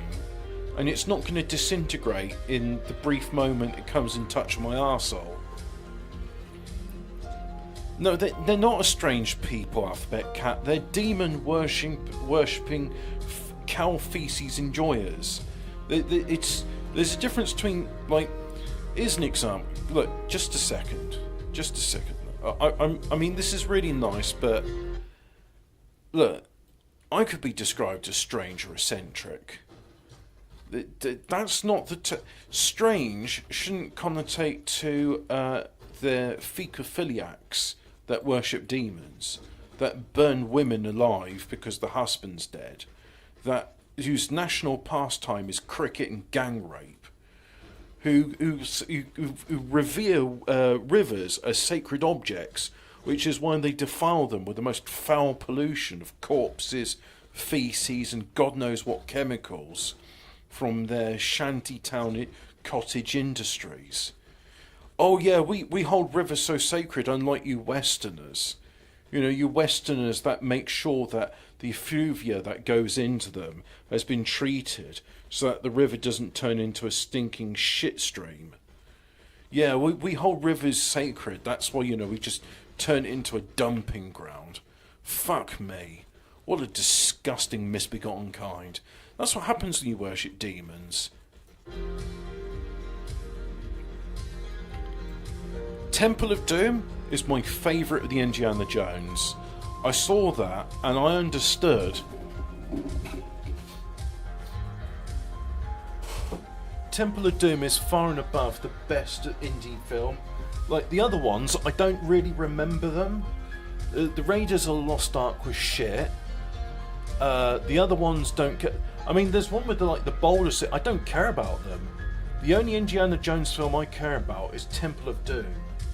That's the one which, like, for me, that is Indiana Jones. Everything else is not Indiana Jones. Sorry, I felt like my ingrown toenail was long enough that I could start doing some work on it. It's not, so just have to leave it be for the moment.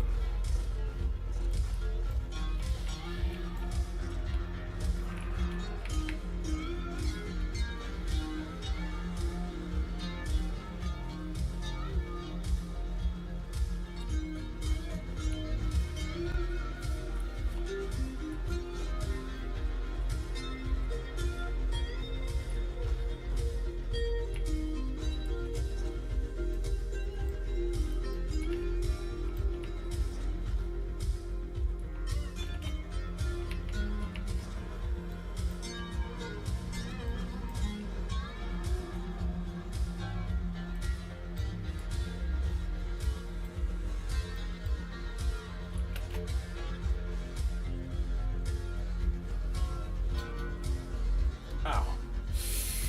Youch.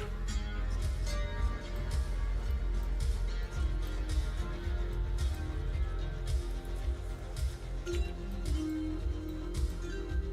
mean, we've got a green, so there is some work being done, but...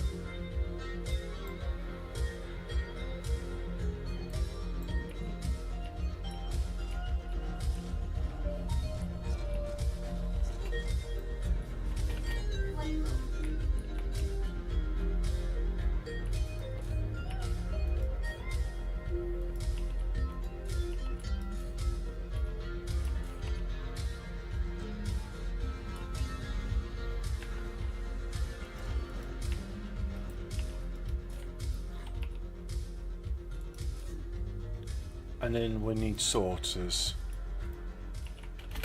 Flight mode.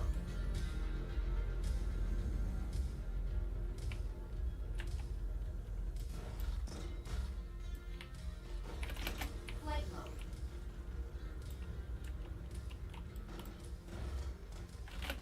Flight mode. I just jump around and not build anything Flight mode. because I want Is approaching your system. the that's it, there we go. Get all of these to start building it for me. Flight mode.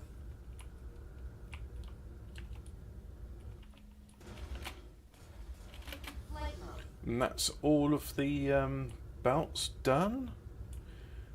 Indiana Jones was kiddie fiddling in the movie. Imagine that feeling of waking up Shut up! No! Fuck you! Stop! Fucking give money to asylum seekers and pardon Jimmy Savile and work as his defence attorney. Fuck you, Keir Starmer. Fuck you. Fuck you and, like, the donkey you rode in on. Ugh. I was just trying to enjoy a decent bit of music, and then like, hello, I'm a registered sex offender and your potential new Prime Minister, Keir Starmer, allegedly to both of those statements, allegedly, in Minecraft, in Politics Simulated 2024. So anyway, convicted sex offender, Jimmy Savile apologist, asylum seeker money givinger, is there a title for that? Keir Starmer, and here I am. I've never heard him talk before, but my God, what a fucking shit voice. Hello, I'm going to be the next leader of the United Kingdom. I'm going to be your Prime Minister. Listen to me. I sound like a leader. You can trust me. Would you like to buy the used Nissan Qashqai from me? Only 60,000 miles, 5 careful owners. Got an MOT for 3 months. I'll sell it to you for £30,000. I'm Keir Starmer. You can trust me. I sound really trustworthy. I managed to campaign to give asylum seekers a debit card so they can have £50 a day. Allegedly. No, that's not allegedly. He actually did. He was like a defence barrister, and he campaigned and got it so that asylum seekers would be given money. And what was it like? Let me see if I can find it. Keir Starmer asylum seekers. Let's see if I can find it. Keir Starmer 2003 court case is not the reason asylum seekers get support. A post on Facebook claims that Sir Keir Starmer took the government to court in 2003 to demand that legal immigrants could receive hotel accommodation and benefit support. So there's a number of inaccuracies in the post. An approaching sea is approaching Samaria. Oh. Yeah. I'll get to that. So what's the inaccuracies? While asylum seekers who may be at risk of destitution are provided with financial assistance accommodation, including hotels by the government, they are not allowed to apply for mainstream welfare benefits and therefore do not receive benefits. Well, fuck you. Oh, no, you can't get the same bennies that a UK citizen gets, but you get a different form of bennies. So actually, they're not getting bennies. So yeah, so 2003 campaign for that. So what if I type in Keir Starmer, Jimmy Savile. Keir Starmer led CPS when it did not. Oh, this is a website called fullfact.org. I wonder what they're about. Keir Starmer stopped Jimmy Savile being charged in 2009. Our verdict: Mr. Starmer was head of the CPS when the decision was made not to prosecute Savile, but he was not the reviewing lawyer in the case. So, what are you trying to say? Well, you see, he's only the head of the Crown Prosecution Service. He wasn't the lawyer that reviewed it. Therefore, it's not his responsibility, what with being the head of, as in the one with the ultimate authority of the Crown Prosecution Service. Fuck you. I don't want this fucker ruling me. I tell you what. Seriously? Like, oh, I know everyone says this election, hyperbole, and then you have to eat your words.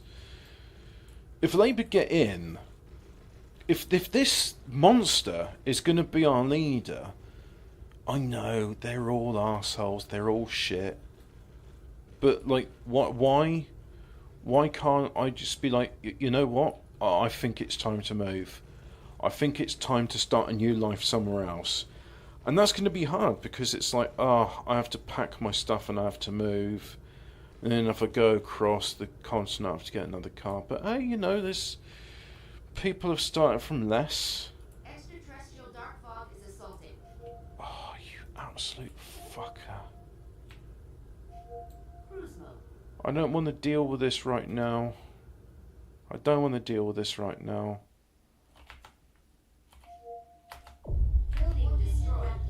Make camps? Now, a trace of bitterness crept into his voice. I have not even time to practice with my sword. My king, Vigentius said deferentially, this thing is no better than trickery, an entertainment but of no use in war. As he spoke, his eyes lifted to Conan. The Sumerian thought, but could not believe it was a look of hatred and fear. No, good Vigentius, Garion said, shaking his head. You're Slapping a bird's arse. If I can, I'm going to name one of these star systems after you. advice is often sound on matters military, but this time you are wrong. Vigentius opened his mouth. Garion ignored him. Hear me now, Conan of Samaria. And you enter my service, I will give each man of yours 3 gold marks, and 3 more each 10 day. To yourself, 10 gold marks, and another each day you serve me. It is meet, Conan said levelly. No merchant would have paid more than half so well. Garion nodded. It is done then. But you must practice the sword with me for a full glass each day, for I see by the wear of your hilt that you have some knowledge of that weapon as well. Vigentius, see that Conan has quarters within the palace, and let them be spacious.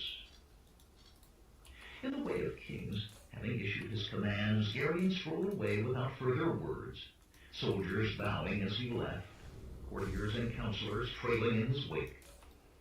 The blonde went too, but as she went, her eyes played on Conan's face with furnace heat. From the corner of his eye, Conan saw Vigentius moving away. Commander Vigentius, he called. Did not the king say my company was to be quartered? Vigentius almost snarled his reply. The king said you were to receive quarters, barber. He said none of that ragtag you call a company. Let them quarter in the gutter. And he too stalked away. Some of Conan's euphoria left him. He could not run whining to Garion, asking that Vigentius be made to quarter his men. There were inns aplenty at the foot of the hill, but in even the cheapest of them, he would have to supplement the men's pay from his own purse. That would strain even his newfound resources. And it was not the worst of his worries. Why did Vigentius hate him? He must discover the answer before he was forced to kill the man. And he would have to keep the blonde from getting him beheaded, while enjoying her favors, if possible. But then, when had one born on a battlefield sought a life free of troubles? Laughing, he rode to the gate to tell the others of their fortune. 13. The high-domed ceiling of plain gray stone was well lit by cressets brass hung about the bare walls, in which there was no window and but a single door, and that well guarded on the outside. Albinus would allow no slightest risk to that which the room housed. Even but gazing on it, he felt the power that would come to him from it. Centered in the room was a circular stone platform, no higher than a step from the floor, and on it sat a large rectangular block of peculiarly beige clay. It was that clay that would give Albinus the dragon throne. Lord Albinus, I demand again to know why I am brought here and imprisoned. Albinus schooled his face to a smile before turning to the scowling, bushy-browed man who confronted him with fists clenched. A misapprehension on the part of my guards, good Stephano. I have told them to fetch to me the great sculptor Stephano, and they overstepped themselves. I will have them flogged, I assure you. Upgrade. Stephano waved that last away as unimportant, though Albinus noted he did not ask for the guards to be spared their promised flogging. You have heard of me? The sculptor asked instead, his chest puffing. Of course, Albinus replied, hard put not to laugh. This man was read as easily as a page of large script. 'Tis why I want you to sculpt this statue for me. As you can see, your implements are all provided. He gestured a low table that held every sort of sculptor's tool. 'Tis all wrong, Stephano said with overbearing condescension. Clay is used for small figures. Statues are of stone or bronze. Albinus's lips retained their smile, but his eyes were frozen coals. The clay is brought all the way from Kitai. He could think of no more distant land to serve as a source. When fired, it has the hardness of bronze, yet is lighter than the damp clay. On the table are sketches of he whom the statue is to portray. Examine. Looking doubtfully at the block of clay, Stefano took up the parchments, unrolled them, and gasped. Why, this is Garion. Our gracious king, Albinus agreed unctuously, though he near choked on the words. 'Tis to be a present for him. A surprise. But how is the work to be clothed? The sculptor asked, ruffling through the drawings. In all of these is he naked, and so is the sculpture to be. Albinus forestalled the surprise on Stefano's face by adding, such is the custom of Kitai with statues of this clay. They are clothed in actual garments, this raiment being changed from time to time so that the figure is clothed always in the latest fashion. He was pleased with himself for that invention. He wondered if it might not be amusing to have a statue done so of himself once he ascended the throne. Stefano laughed suddenly. Let's see. I mean, Sound like the scraping of I tell you what.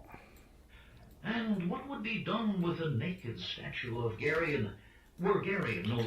So, I've named the black hole alphabet cat. The neutron star is probably one which I go to next. So, slapping a bird's arse. Did I get your name right? Let's have a look at your name. Oh, it's different, isn't it?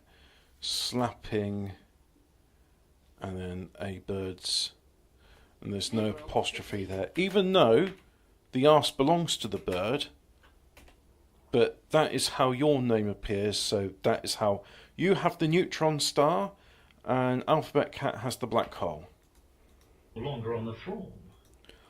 I will visit both systems, but probably not today. Stefano looked startled, as if not realizing he had spoken aloud. Of course, of course. His face hardened, thick brows drawing down. Yet why should I accept the offer of this commission, following as it does a night spent locked in your cellars? A grievous error for which I have apologized. Shall we say 1,000 gold marks? I have no interest in gold, the sculptor sneered. To be distributed to the poor. Albinus continued smoothly. I have heard much of the good charities you do in Hellgate. Stefano's face did not soften, but the hawk-faced lord saw the way. His voice became a mesmeric whisper. Think of all the good that you could do with 1,000. Well, it's a bit of fun. I mean, you're here in my streams. You make comments, and it's like, there you go. Your name can be in the game. I've got to name these star systems something after all. He saw a scene there. How they would laud you, following in your steps with their praises. How great you would be in their eyes. Albinus fell silent, waiting. Stefano seemed to stand straighter. Abruptly, he shook himself and gave an embarrassed laugh. Of a certainty, great good could come from so much gold. I was lost in thought of those I could help. Of course. The cool-faced lord smiled. Then his voice became brisker. This must be a surprise to Garion. To that end, none may know that you are here. Food and drink will be brought to you, and women, should you desire. Daily will you have leave of the gardens, and you remember your caution. Now, get you to your labor, for time presses. When Albinus left that room, Right, let's make sure I've got the guards who stood with bared swords to either after side of the door. His stomach name one boiled after with you. emotion. I Okay, should have to treat one such as Stefano as near an equal. this one It was here. ill to be born. Yet such could not be driven to their work Guy by threat or even Fawkes. torture, as he had discovered to his regret. For the works they then produced were There you go. flawed. That's you. Let's have a look at the planets in this star system. Oh, well, you know, Teeth bared in a snarl. you got that. That's quite rich in things. His And head bent low. got a gas giant Forgive me, master, with but a Commander maroon Agent forest is and a awaits, glitter. much There we are. exercised, and bids me beg your presence. Right. Alphonse thrust the man aside and strode down the hall. He had every detail planned. Had the soldier contrived to foul some part of the scheme, he would gild him with his own hand. Agentius was in the columned entry hall, pacing, his face beaded with sweat. He began to speak as soon as Albinus appeared. Conan, the barber who fought Neleus and took his sword after. He whom Lucas named part of Kill it. Sicala's plot. Yeah, got you before you landed, bitch. I caught Garion's eye and taken service with him. And I recognize him. It is he who broke into our meeting with Taurus. 4 times has he tangled himself in our planning, Albinus, and I like it not. I like it not. 'Tis an ill omen. Do the gods join in my affairs? Right, put it in there. Albinus whispered, not realizing that he And spoke. Do they think come on. content with me? Warp engine deactivated. Louder, he said. Speak not of ill omens. This very morning a soothsayer told Where's me my that I would flea? wear the dragon crown at my death. I had him slain, of course, to still his tongue. There's my With flea. such a prophecy of success, what omen can one barbarian be? The square-faced soldier bared a hand Don't know and what his a blade. telegram. Easily could I slay him. If I ever get to the age of 100, I'll get With none to guard what? his back. Dark Vault pilot. I'll get a telegram from maybe King William at the time, or maybe it'll be King George if I get to 100. Prince William's a bit older than I am. Albinus greeted, a murder within the palace, and Garion will think strongly to his safety. We do not need him on his guard. Agentius sneered. His safety lies in my hand. 1 in 3 of the golden leopards answers to me, not to the dragon throne. And 2 in 3 do not. Nor does any part of my plan call for blades to be drawn within the walls of the palace. I must be seen to save Numidia from armed rabble rising in the streets. Deactivated. Then he is to live? Agentius blurted incredulously. Nay, he dies. Cruise ended.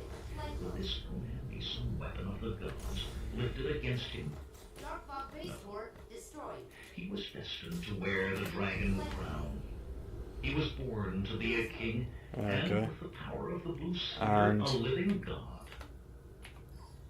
Taurus has been so commanded, he continued, but make it known to him that Where's the that man relay must die station, well then? away from the palace, in some place where his death may be placed to a drunken brawl. Taurus seems to have vanished, Albinus. Then find him. The cruel-eyed lord snapped irritably. And remember, within the palace walls, let this barbarian be watched but inviolate. When he ventures out, slay him. 14. Cruise ended. Steel rang in the small courtyard as Conan blocked the descending blade and smoothly moved back to a guard position. Sweat oiled his massive chest, but his breathing was controlled, his eye firm, his blade steady. Garion circled to his left about the big Sumerian. He also was stripped to the waist, and but slightly smaller, though his muscles were covered by the fat of recent inactivity. Sweat rolled down his sloping shoulders, and his blade wavered, if but a hair's breadth. "You are good, barber," the king panted. Conan said nothing, moving only enough to keep his face to the other man. Fighting, even in practice, was not the time to talk.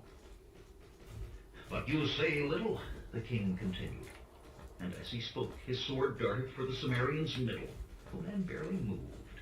His mighty wrists pivoted, his blade arced down to clash against the king's, carrying it safely to one side. Instead of taking the other's blade further out of line, as was the favored tactic, Conan dropped suddenly, squatting on his right leg with his left extended to the side. His steel slid off the other blade, swung forward, and stopped as it touched Garion's stomach. Before the startled king could react, Conan flowed back to his feet and to guard. A disgusted expression on his face, Garion stepped back. "'Tis enough for today," he said grimly, and strode away. Conan picked up his tunic and began to wipe the sweat from his chest.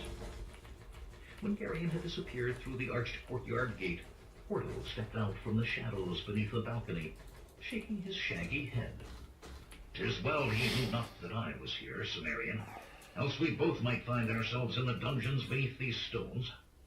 But then kings dislike being bested, even when there are no others to see. Did I accept defeat in practice, then soon defeat would find me when it was not practice. But still, man, could you not hold back a little? He is a king, after all. No need for us to be dismissed before we get as much of his gold as we can. I know no other way to fight Hordo save to win. How fare the men?" "Well," Hordo replied, seating himself on a coping stone, "'tis an easy life, drinking and wenching away their gold." Conan pulled his tunic over his head and scabbarded his sword. "Have you seen any sign that Ariane and the others are ready to call their people into the streets?" "Not a whisper," the one-eyed man sighed. "Conan, I do not say betray them. Charon's Why is shade there would no, not be an I did. But could we Yeah, not at you've got least stuff. see to Garion that we have You heard got talk stuff. of rising? He'd As to give us you. much gold for such a warning, and there'd be no rising were he on his guard. I like not to think of Charon and Ariane dying in the gutters, but so they will, and they rise. What, no I proliferator? could not ride against them, Cimmerian. Nor I, Hordo. But rise they will, if Garion is on his guard or no, or I misread the fire in Ariane. To stop them, we must find who uses them. That man who met with Taurus could tell me much. Oh, I've given orders as that's to why I need to more watch green, over because this man I've with got wickedness. a dearth of But 'twill be a gift of the gods, and we find him so. um Conan shook his head disgustedly. warpers. But we can do only what we can. Come, let us to my chamber. I have good wine there. Palaces far more opulent stood in Turan and Vendida. Hydrogen fuel This one rods. was no mean place. Many were the courtyards and gardens, some small, holding perhaps a marble fountain in the form of some fanciful beast, others large, in which rose alabaster towers with gilded, corbelled arches and golden cupolas. Great obelisks rose to the sky. Right, I'll have their this. sides covered with hieroglyphs and telling the legends of Nemedian kings for 1,000 years and more. While walking down a cool arcade beside a garden where peacocks cried and golden-feathered pheasants strutted, Conan suddenly stopped. Ahead, a woman swathed in gray veils had come out of the door and, seemingly not noticing them, was walking the other way. Let's have a look at this. He was certain it was the woman he had twice seen in her litter. Now he decided it was a good time to discover why she had looked at him with such hatred. But as he started forward, Hordo grabbed his arm, pulling him aside behind a column. "I want to speak to that woman," Conan said. He spoke softly, for voices carried in those arcades. "She does not like me, of that I'm sure, and I have seen her before without those veils. But where?" "I too have seen her," Hordo replied in a hoarse whisper, though not without the veils. "She is called Lady Tiana, and 'tis said her face is scarred by some disease. She will not allow it to be seen." "I'll not ask to see her face," Conan said impatiently. "Listen to me," the one-eyed man pleaded. "Once I followed Irenaeus when he left us to get his orders. Always I knew he went to the Street of Regrets, each time to a different tavern. This time he left the city entire, and in a grove beyond the wall met this Lady Tiana." "Then she is part of the smuggling," Conan said. "That may provide a lever if she proves difficult about answering my questions. You do not understand, Cimmerian. I was not close enough to hear what was said, yet did I see Irenaeus all but grovel before her. He would not do so unless she were high, very high in the ring. Bother her, and you may find 10 score smugglers in this city, hard men all seeking your head. Mayhap they do already. Assuredly someone did. Why not a woman who seemed to hate him for whatever reason? He shrugged off Hordo's hand. She will be gone. Oh look, it's another blueprint where the power's not been done in it. Absolutely shit. Reached the end of the arcade. The blonde who had accompanied Garion appeared before her. Sularia, he had learned her name was, and she was indeed Garion's mistress. The veiled woman moved to go past, but Sularia, in golden breastplates and a golden silk skirt, no wonder let's have a look. I'll go on Steam right now and have a look. All honor to you, Lady Tiana, Sularia said, a malicious smile playing over her sensual lips. Dyson Sphere program is on sale for £13.94, so 14 quid. Could we but persuade you into bangles and silks? I mean, £14 for this is brilliant. I mean, cracking across Sularia's face in a backhand blow that sent the blonde crumpling to the ground. Conan was stunned at the blow. I'm going to put a smelter here for titanium as well. Sularia stumbled to her feet, rage twisting her face into a mask. How dare you strike me?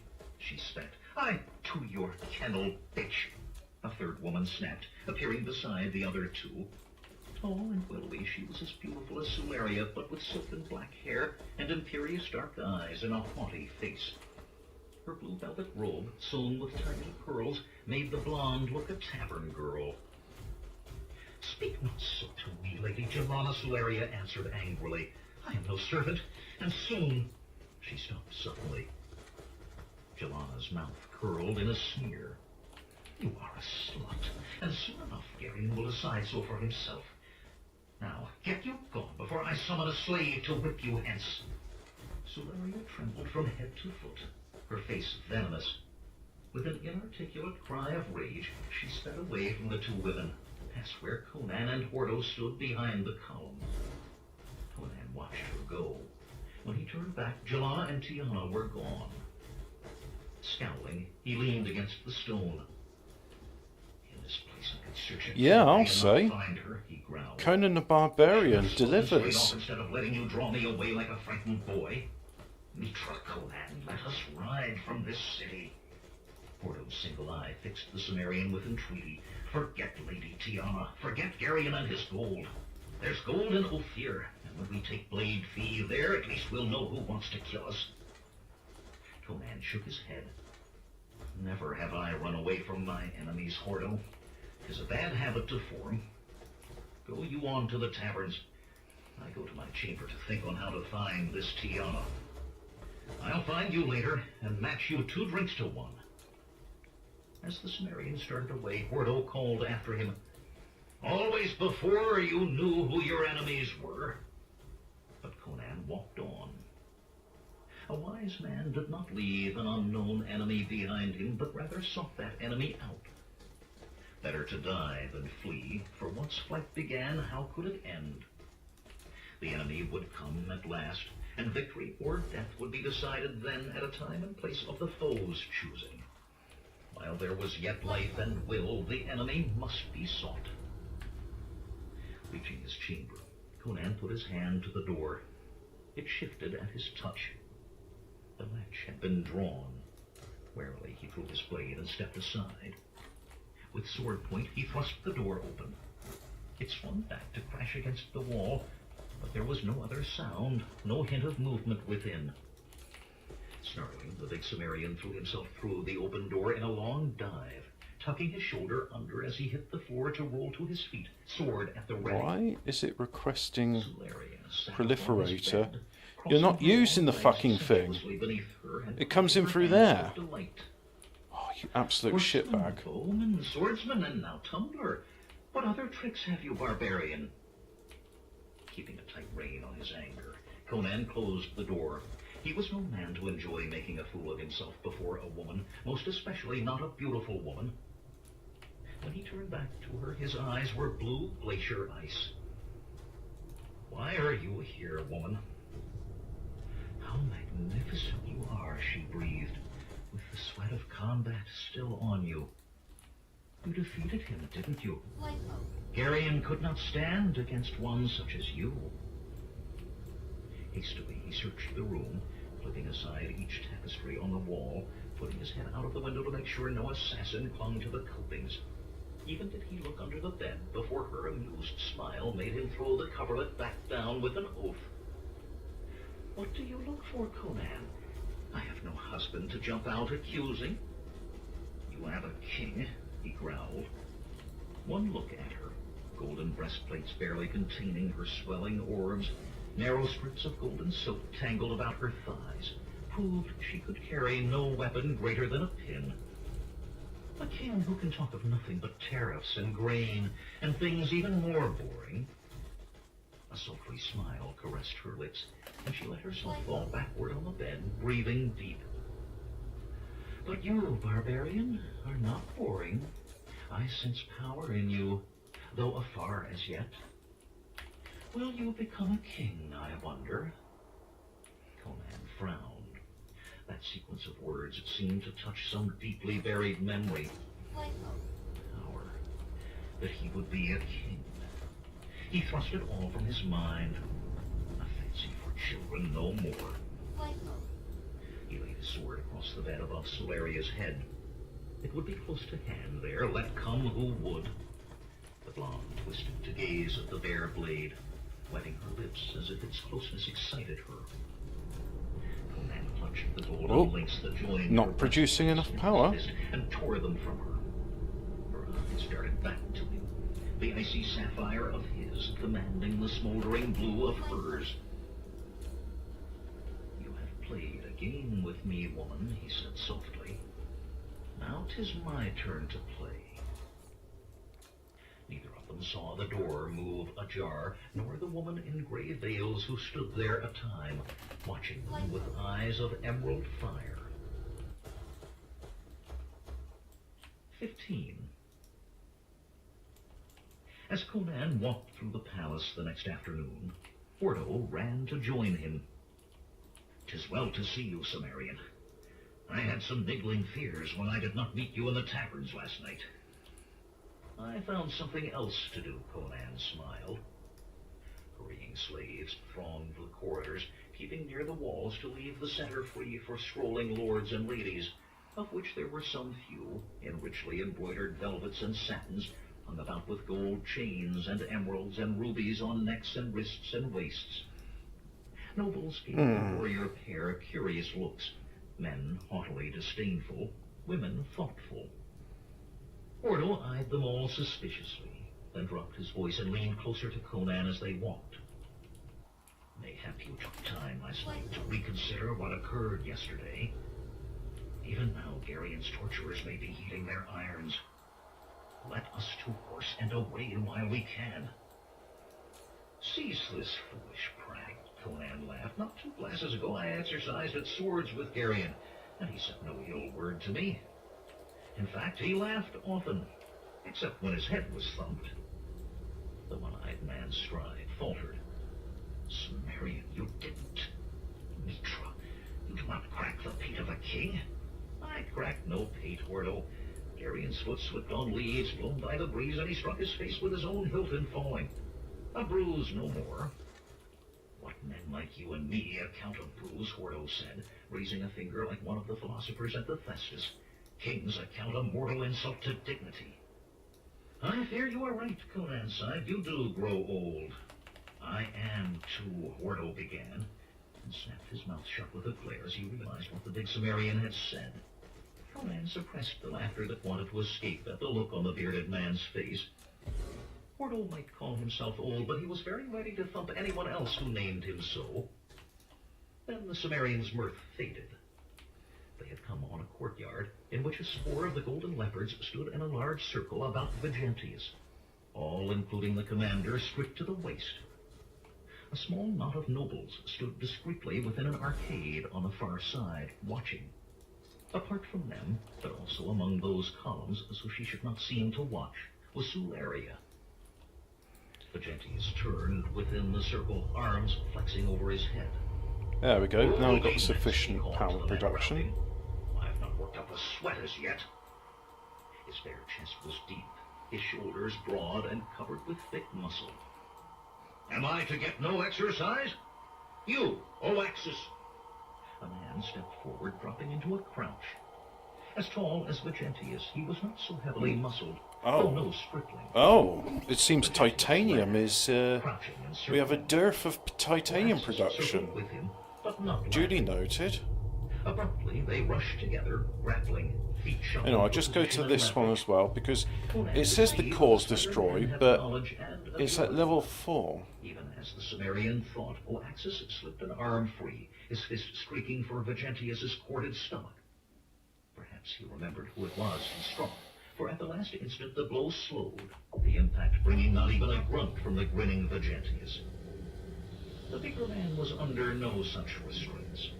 His free hand axed into the side of Oaxis's neck with a sound like stones striking wood. Oaxis staggered and sagged, but Vigentius held him up yet a moment. Twice his fist rose and fell, clubbing the back of the other's neck. The first time Oaxis jerked, the second he hung limp. Vigentius released him to crumple in a heap on the flagstones. "Who comes next?" the huge commander of the Golden Leopards roared. "Is there none among you to give me a struggle?" Right, that's done. The soldiers ran out to drag their companion away. None of them seemed anxious to feel Vigentius's power. The big man continued turning. Right, that's that done. Now we'll look at space Found fleets. himself facing Conan. There he stopped, his smile becoming grim. "You, barber, will you try a fall? Or has that northern cold frozen all the guts out of you?" Conan's face tightened. He became aware of Sularia's gaze on him. The arrogance of the that's a prideful good man mixture. under the eyes of a beautiful woman spurred him. Unfastening his sword belt, he handed it to Hordo. A murmur rose among the nobles. Wagers began to be made. "You've more courage than sense," the one-eyed man grumbled. "What gain you, and you defeat him, except a powerful enemy?" "He is my enemy already," Conan replied, and added with a laugh, "One of them, at least." The Sumerian pulled his tunic over his head and, dropping it to the ground, approached the circle of men. The nobles measured the breadth of his shoulders, and the odds changed. Vigentius, sure that the barbarian's laughter had held some slur against him, waited with a snarl on his face. The soldiers moved back, widening the circle as Conan entered. Abruptly, Vigentius charged, arms outstretched to crush and destroy. Conan's massive fist slammed into the side of his head, jarring him to a halt. Crouching slightly, the Sumerian dug his other fist under the big soldier's ribs, driving breath from him. Before Vigentius could recover, Conan seized him by the throat and belt, heaving him into the air, swinging the bulk of the man over his head to send him crashing to his back. Awe grew in the eyes of the watching soldiers. Never had they seen Vigentius taken from his feet before. Among the nobles, the odds changed again. Conan waited, breathing easily, well balanced on his feet, while Vigentius staggered up, shock writ clear on his face. Then rage washed shock away. "Barber bastard!" the big soldier howled. "I spit on your mother's unmarked grave!" And he swung a blow that would have felled any normal man. But Conan's face was painted now with rage too. Eyes like icy wind-swept death, too full of fury to allow thought of defense, he took the blow, and it rocked him to his heels. Yet in that same instant, his fist splintered teeth in Vigentius's mouth. For long moments, the two huge men stood toe to toe, giving and absorbing blows which would have been enough to destroy an ordinary man. Then Conan took a step forward, and Vigentius took a step back. Desperation came on the soldier's face. On Conan's eyes was the cold glint of destruction. Back the Sumerian forced the other. Back, fists pounding relentlessly, toward the arcade where an ever-growing crowd of nobles watched, dignity forgotten as they yelled excitedly. Then, with a mighty blow, he sent the brawny man staggering. Struggling to remain on his feet, Vigentius stumbled back, nobles parting before him until he stopped at last against the wall in the shadows of the arcade. Straining, he pushed himself erect, tottered forward, and fell at the edge of the arcade. One leg moved as if some part of his brain still fought to rise, and then he was still. cheering soldiers surrounded Conan, unheeding of their fallen commander. Smiling nobles, men and women alike, rushed forward, trying to touch him diffidently as they might reach to stroke a tiger. Conan heard none of their praise. In that brief instant when Vegentius had stood within the shadows of the arcade, he had remembered where he had seen the man before. He pushed free of the adulation and acclaim, gathering his tunic and returning to Hordo. "Do you remember," he asked the one-eyed man quietly, "what I told you of first seeing Taurus, when I fell through the roof into his secret meeting, and the big man who stood in the shadows?" Oracle's eye darted to Vegentius, now being lifted by his soldiers. The nobles were drifting away. Like, oh, "Him?" he said incredulously. Conan nodded, and the bearded man whistled sourly. "Cimmerian, I say again that we should ride for Ophir just as soon as we can assemble the company. No, Hordo." Conan's eyes still held the icy grimness of the fight, and his face wore the look of a wolf on the hunt. "We have the enemy's trail now. It's time to attack, not run." "Mitra," Hordo breathed. "And you'll get me killed with this foolishness. I'll haunt you." "Attack?" Before Conan could reply, a slave girl appeared, bending knee to the Cimmerian. "I am to bid you to King Geryon with all haste." The one-eyed man stiffened. "Be at ease," Conan told him. "Was it my head the king Let's get sought? He some, not send a pretty set of ankles some to fetch fuel me?" in, even if it's crap fuel. The slave girl suddenly eyed him with interest. "I trust no one," Hordo grumbled, "until we find out who wants you dead. Or until we leave Nemedia far behind." "I'll tell you when it is time to ride for the border," Conan laughed. "Lead on, girl." She darted away, and the Cimmerian followed. King Geryon waited in a room hung with weapons and trophies of the chase, but his mind was not on the hunt. Scrolls and sheets of parchment littered the many tables that dotted the room and even the floor. As Conan entered, Geryon hurled a scroll across the room with a sound of disgust.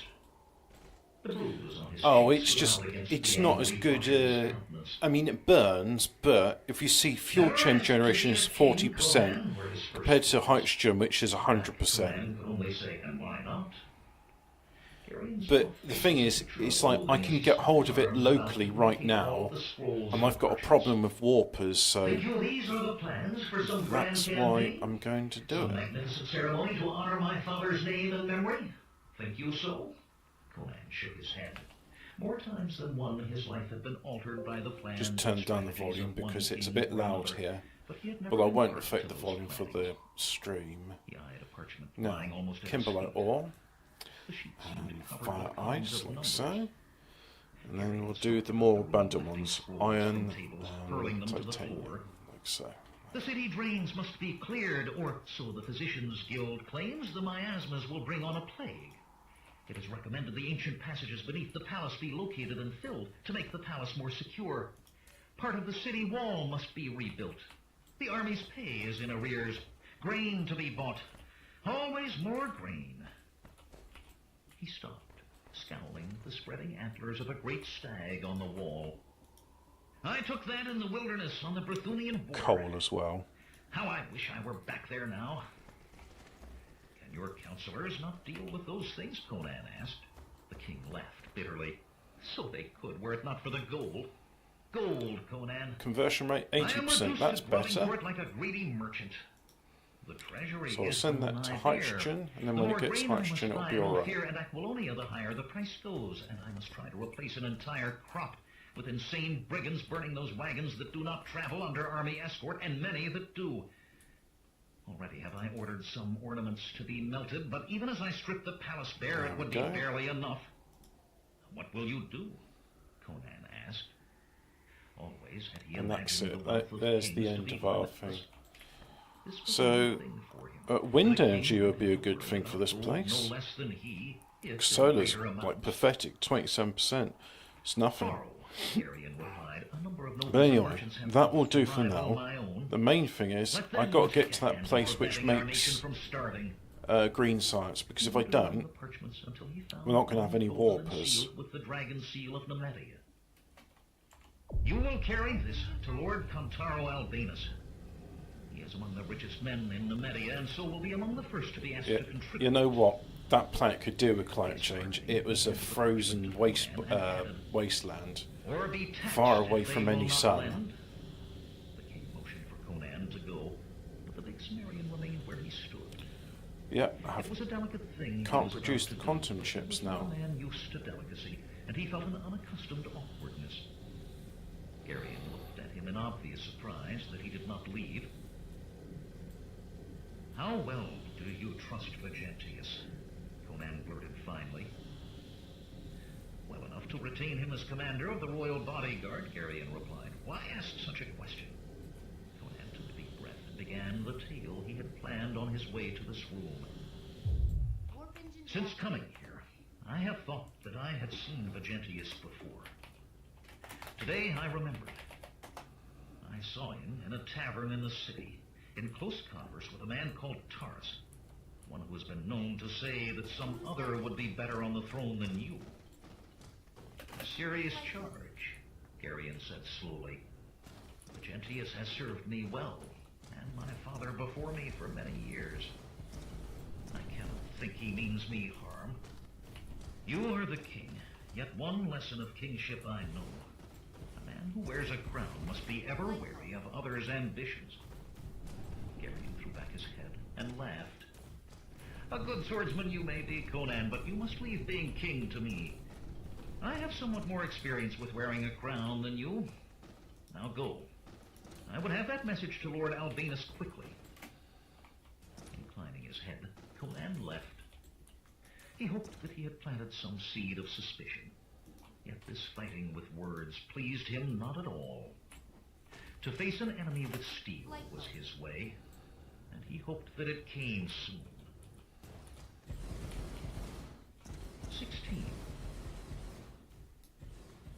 When Conan reached the palace gate, he found Hordo waiting with his horse, and 20 men, among them Machaon and Naris. The Sumerian looked at Hordo questioningly, and the one-eyed man shrugged. Oh, I've got a little bit of foundation carry left. a message to some lord, he told Conan. Mitra, for all you know, he could be the other man at that meeting with Taurus, or the one who wants you dead, or both. flight mode. You grow as suspicious as an old woman, Hordo, Conan said as he swung into the saddle. Vegentius, battered but in full armor and red-crested helmet, appeared suddenly in the gate with half a score golden leopards at his heels. When his eyes fell on Conan's mounted men, he stopped, glaring. Upgrade. Abruptly, he spun, and angrily pushing through the soldiers, stormed back into the palace. So, just need particle accelerators. Mayhap I am suspicious, Hordo said quietly. But at least I've sense enough to remember that some of your enemies have faces we know. Besides, you will find the city changed in the last few days. As Conan led his 20 into the empty streets, the changes were evident. Here and there, a dog with ribs protruding sniffed warily around a corner. Occasionally, a man could be seen hurrying Free down a left. side street, as if pursued, though no one else was about. Windows were shuttered and doors were So, barred. No free. shop was open, nor hawker's cry heard. A deathly silence hung palpable in the air. Soon after we rode to the palace it began, Hordo muttered. He looked around and hunched his shoulders uneasily, as if riding among tombs. First, people abandoned the streets to the toughs, the beggars and the trolls. The last two went quickly enough, with none to give or buy, and the bravos had the city to themselves, terrorizing any who dared set foot out of doors. Yesterday, they disappeared too. Flight mode. He looked at Conan significantly. All in the space of a glass. As if they had orders. The one-eyed man nodded. Maybe Taurus hired armed men after all. Of a sort. But not for the purpose Ariane believed. The big Sumerian was silent for a time, staring at the seemingly deserted buildings. What is the news of her? He asked finally. Hordo had no need to ask who he meant. She's well, twice since I've been to the Festus. So I don't The need to others look at request me as they warpers hope I'll here never anymore. come to their dinner. Karen has taken up with Gracchus. Conan nodded without speaking. Because this And they place rode provides to the its own gates of warpers. Albinus' palace. There Conan dismounted, pounding on the barred gate with his fist. A flap no bigger than a man's hand opened in it, and a suspicious eye surveyed them. What do you seek here? Who are you? Providing My insufficient name is power. Conan. Open the gate, man. I bear a message to your master from King Geryon himself. There was a moment's whispered conversation on the other side of the gate. Then came the rattle of a bar being drawn, and the gate opened enough for one man to pass. You can enter, the voice from inside called, but not the others. Conan, Hordo began. The Cimmerian quieted him with a gesture. Rest easy, Hordo. So if I could not be safer in a woman's arms. He slipped through the opening. As the gate closed behind him with a sullen no, thump, that doesn't do Conan anything. faced 4 men with drawn swords. Another snugged the point of I mean, his blade that under does the stuff, Cimmerian's but- ribs from the side. Not really. Now, who are you? Rasped the swordsman who pricked Conan's tunic. Wishing he had had sense enough to don his hauberk before leaving the royal palace, Conan turned his head enough to make out a narrow face with wide-set eyes and a nose with the tip gone. I told you. He reached beneath his tunic and froze as the sword point dug deeper. I want only to show you the message. What trouble can I mean with a sword in my ribs? To himself, he thought that clipped nose stood too close. The man should never have touched blade to tunic unless he meant to thrust. One quick sweep of the arm would knock that sword aside. Then clipped nose could be hurled at his fellow, and the big Cimmerian smiled. And the others shifted uneasily, wondering what he found to smile about. Let me see this message, Clipnose demanded. From beneath his tunic, Conan produced the So folded that parchment. is producing a lot of a lot. Clipnose reached, but he moved it beyond the man's grasp. You can see the seal from there, he said. It's meant for Lord Albinus, not you. So you're It's the dragon seal in and then if Clipnose there's any muttered. excess, but there's no excess. His sword left Conan's ribs. But what with about marks here? for There should be an buttons. excess here now. Follow me. Yep, then, here comes and do the not stray. here comes the green science, As they started up the stone and it goes toward the round forest and proper, round all a massive throughout. structure of fluted columns with a great gilded dome that hurled back the sun. Suspicion on the guards' part had been warranted given the state of the city, but the surliness should have faded when they learned he was a royal messenger, that it had not spoken. And then it gets to a certain amount and it just does it. Often men absorbed the attitudes of their master without either man or master realizing. There should be a place In the for many-columned warpers entry here. hall, There really those should. conferred well out of Conan's hearing with a grey-bearded man whose tunic was emblazoned with Lord Albinus's housemark backed by a great key. Clipnose laughed, returning to his post at the gate, and the grey-bearded man approached Conan. So if I request green in here, I am Lord Albinus's Oh, I'll have chamberlain, those he said, there, giving like neither so. name nor courtesy. Give me the message. I will place it in Lord Albinus's hands, Conan replied flatly.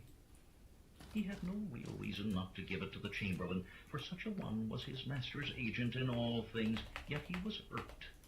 A messenger from the king should have been given chilled wine and damp towels to take the dust of the street from him.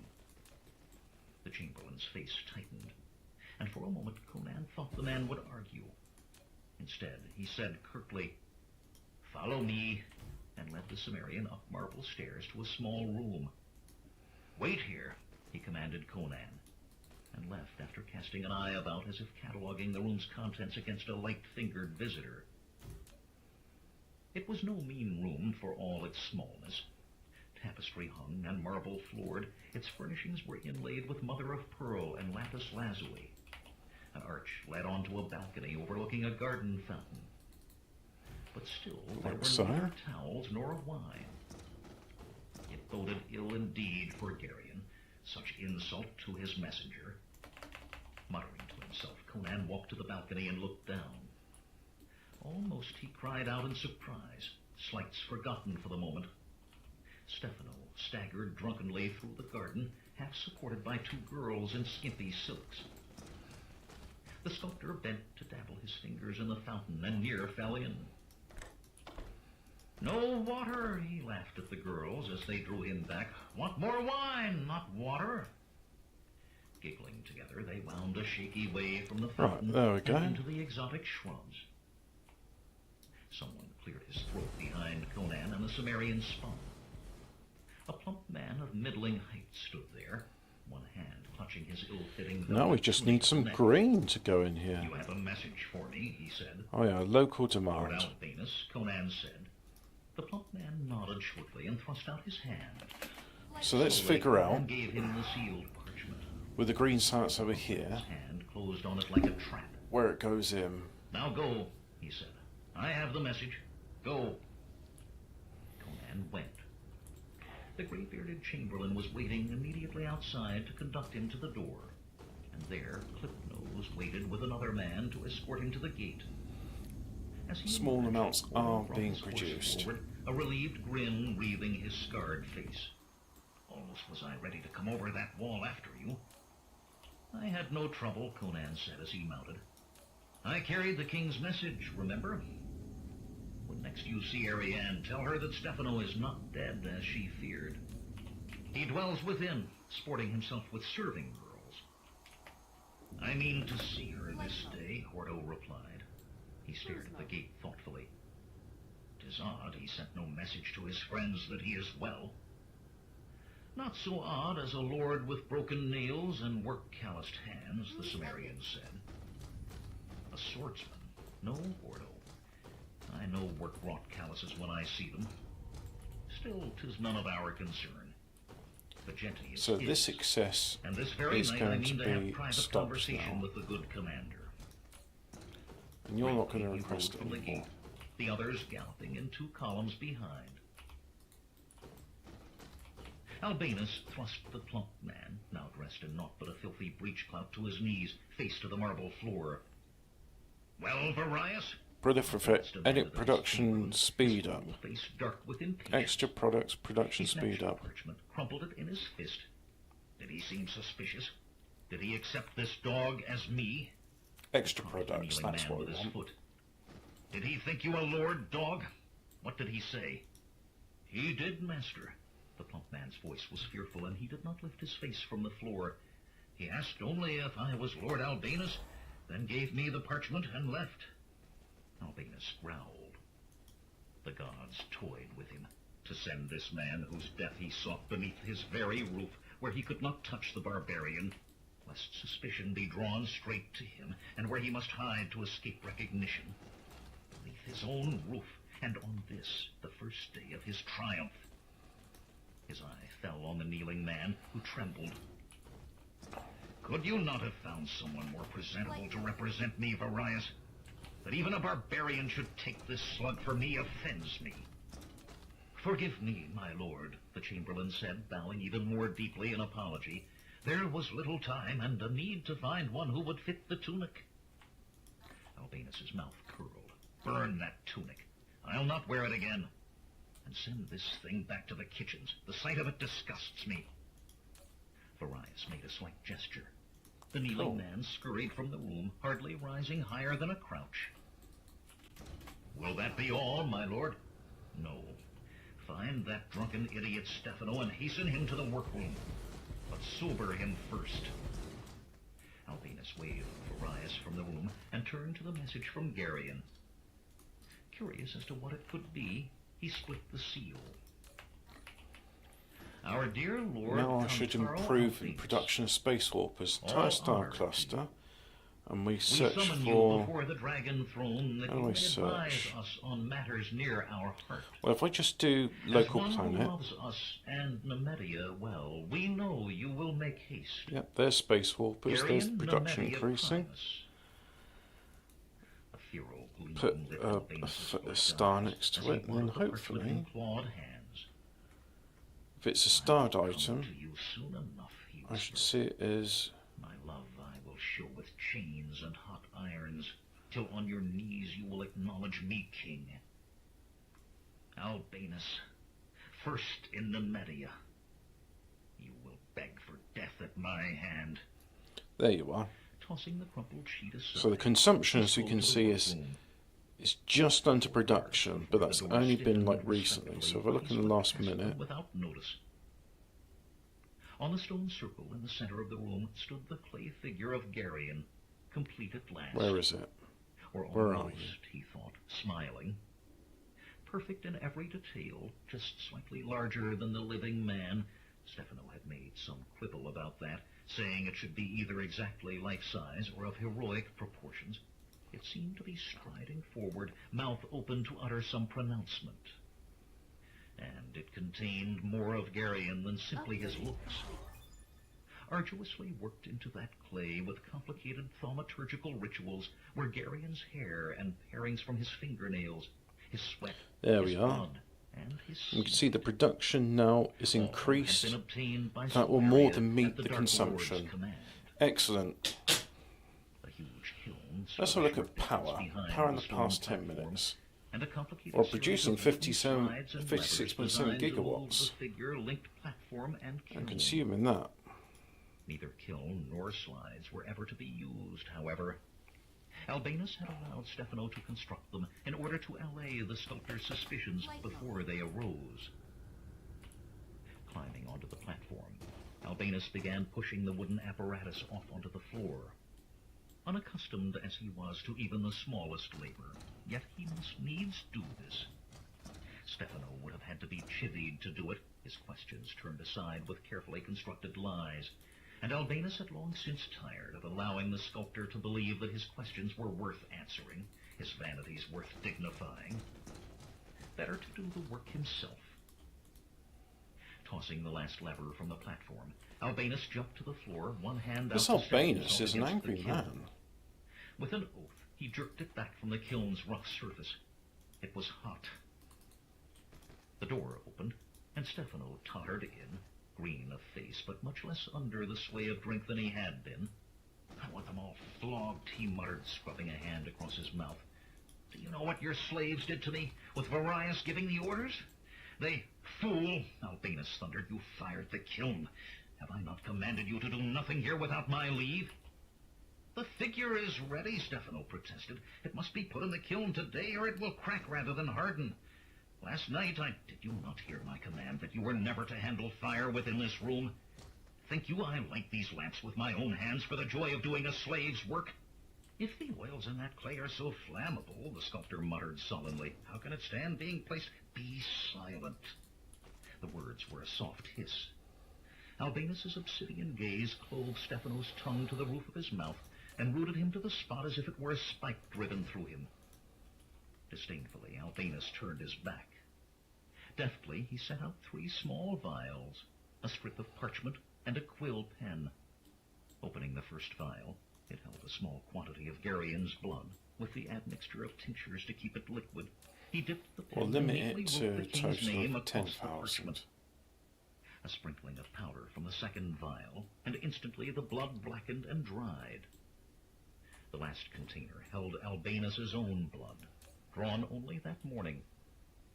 With that, he wrote his own name in larger script, overlaying that of Garion. Again, the powder dried the blood. Next, murmuring incantations, Albinus folded the parchment strip in a precise pattern. Then he returned to the platform and placed the parchment He's making into a the golem, open isn't mouth he? of the clay figure. Stefano, leaning now against the wall, giggled inanely. I wondered why you watered the mouth like that. At a look from Albinus, he swallowed heavily and bit his tongue. Producing chalks smuggled from Stygia, land of sorcerers far to the south, Albinus scribed an incomplete pentagram around the feet of the figure, star within pentagon within circle. Foul black candles went on the points where each broken shape touched the other 2. Then, quickly, each candle was lit, Well. pentagram completed. He stepped back, arms spread wide, So uttering that's the as many words as I of can do in conjuring. one go. Elonai mi roth sancti, urdfas teoein. The words of power rolled from his tongue, and the air seemed to thicken in silver shimmers. The flames of the unholy candles flared, sparking a seed of fear in the Dark Lord's mind. The flames. It could not happen again as last time. It could not. He banished the fear by main force. There could be no fear now, only power. Aralain Saam Dicom El Mortras. The flames grew, but as they grew, the room dimmed, as if they took light rather than gave it. Higher they flared, driven by the force of the Dark Lord's chant, overtowering the clay figure. Slowly, as though bent by some impossible and unfelt wind, the silent flames bent inward until the points of fire met above. From that meeting, a bolt, as of lightning, struck down to the head of the statue, bathing it in glow unending, surrounding it in a haloed fire of the purest white that sucked all heat from the air. Frost misting his breath, Albinus forced his voice to a roar. By the unholy powers of three, I conjure thee. By blood and sweat and seed, vilified and attainted, I conjure thee. Arise, walk and obey, for I, Albinus, conjure thee. As the last syllable left his mouth, the flames were gone, leaving no trace of the candles behind. The figure stood, but now it was dried and cracked. Albinus rubbed his hands together and put them beneath his arms for warmth. If only it had all gone correctly this time. He glanced at Stefano, shivering against a wall that glinted from the myriad ice droplets that had coalesced from the air. Terror made the sculptor's eyes bulge. There was no point in delaying further. The hawk-faced man drew a deep breath. I command you, Geryon, awake! A piece of clay dropped from one arm to shatter on the stone. Albinus frowned. 9 a minute. Geryon! I command you awake! The entire figure trembled. Then crumbling, powdering clay was spilling to the platform. And what the figure had molded stood there, breathing and alive. A perfect duplicate of Geryon, without blemish or fault. The simulacrum brushed dust from its shoulder, then stopped, eyeing Albinus quizzically. Who are you? It said. I am Albinus, the Dark Lord replied. Know you who you are? Of course. I am Geryon, King of Nemedia. Albinus' smile was purest evil. To your knees, Geryon, he said softly. Oh, it's the wrong way round. Unperturbed, the replica sank to its knees. Or is it? Despite himself, Albinus laughed, and the command it's poured out fine. for the It's sheer gonna work joy of fine. seeing the image of the king obey. Face to the floor. Grovel. Now up. Run in place. Faster. Faster. The duplicate king ran and ran. Tears rolled down Albinus' cheeks, but his laughter faded as his eye lit on Stefano. Slowly the sculptor pushed himself erect from his crouch. Uncertainty and fear chased each other across his face. Be still, Geryon, Albinus commanded, not loosing Stefano's gaze from his own. Cool, so The simulacrum things ceased are running going and to stood work again. quietly, breathing easily. Stefano swallowed hard. My work is done. I'll go now. He turned toward the door, flinching to a halt at the whip crack of And there's Albinus' the, voice. Your gold, Stefano. Surely you're not forgotten that. Flight mode.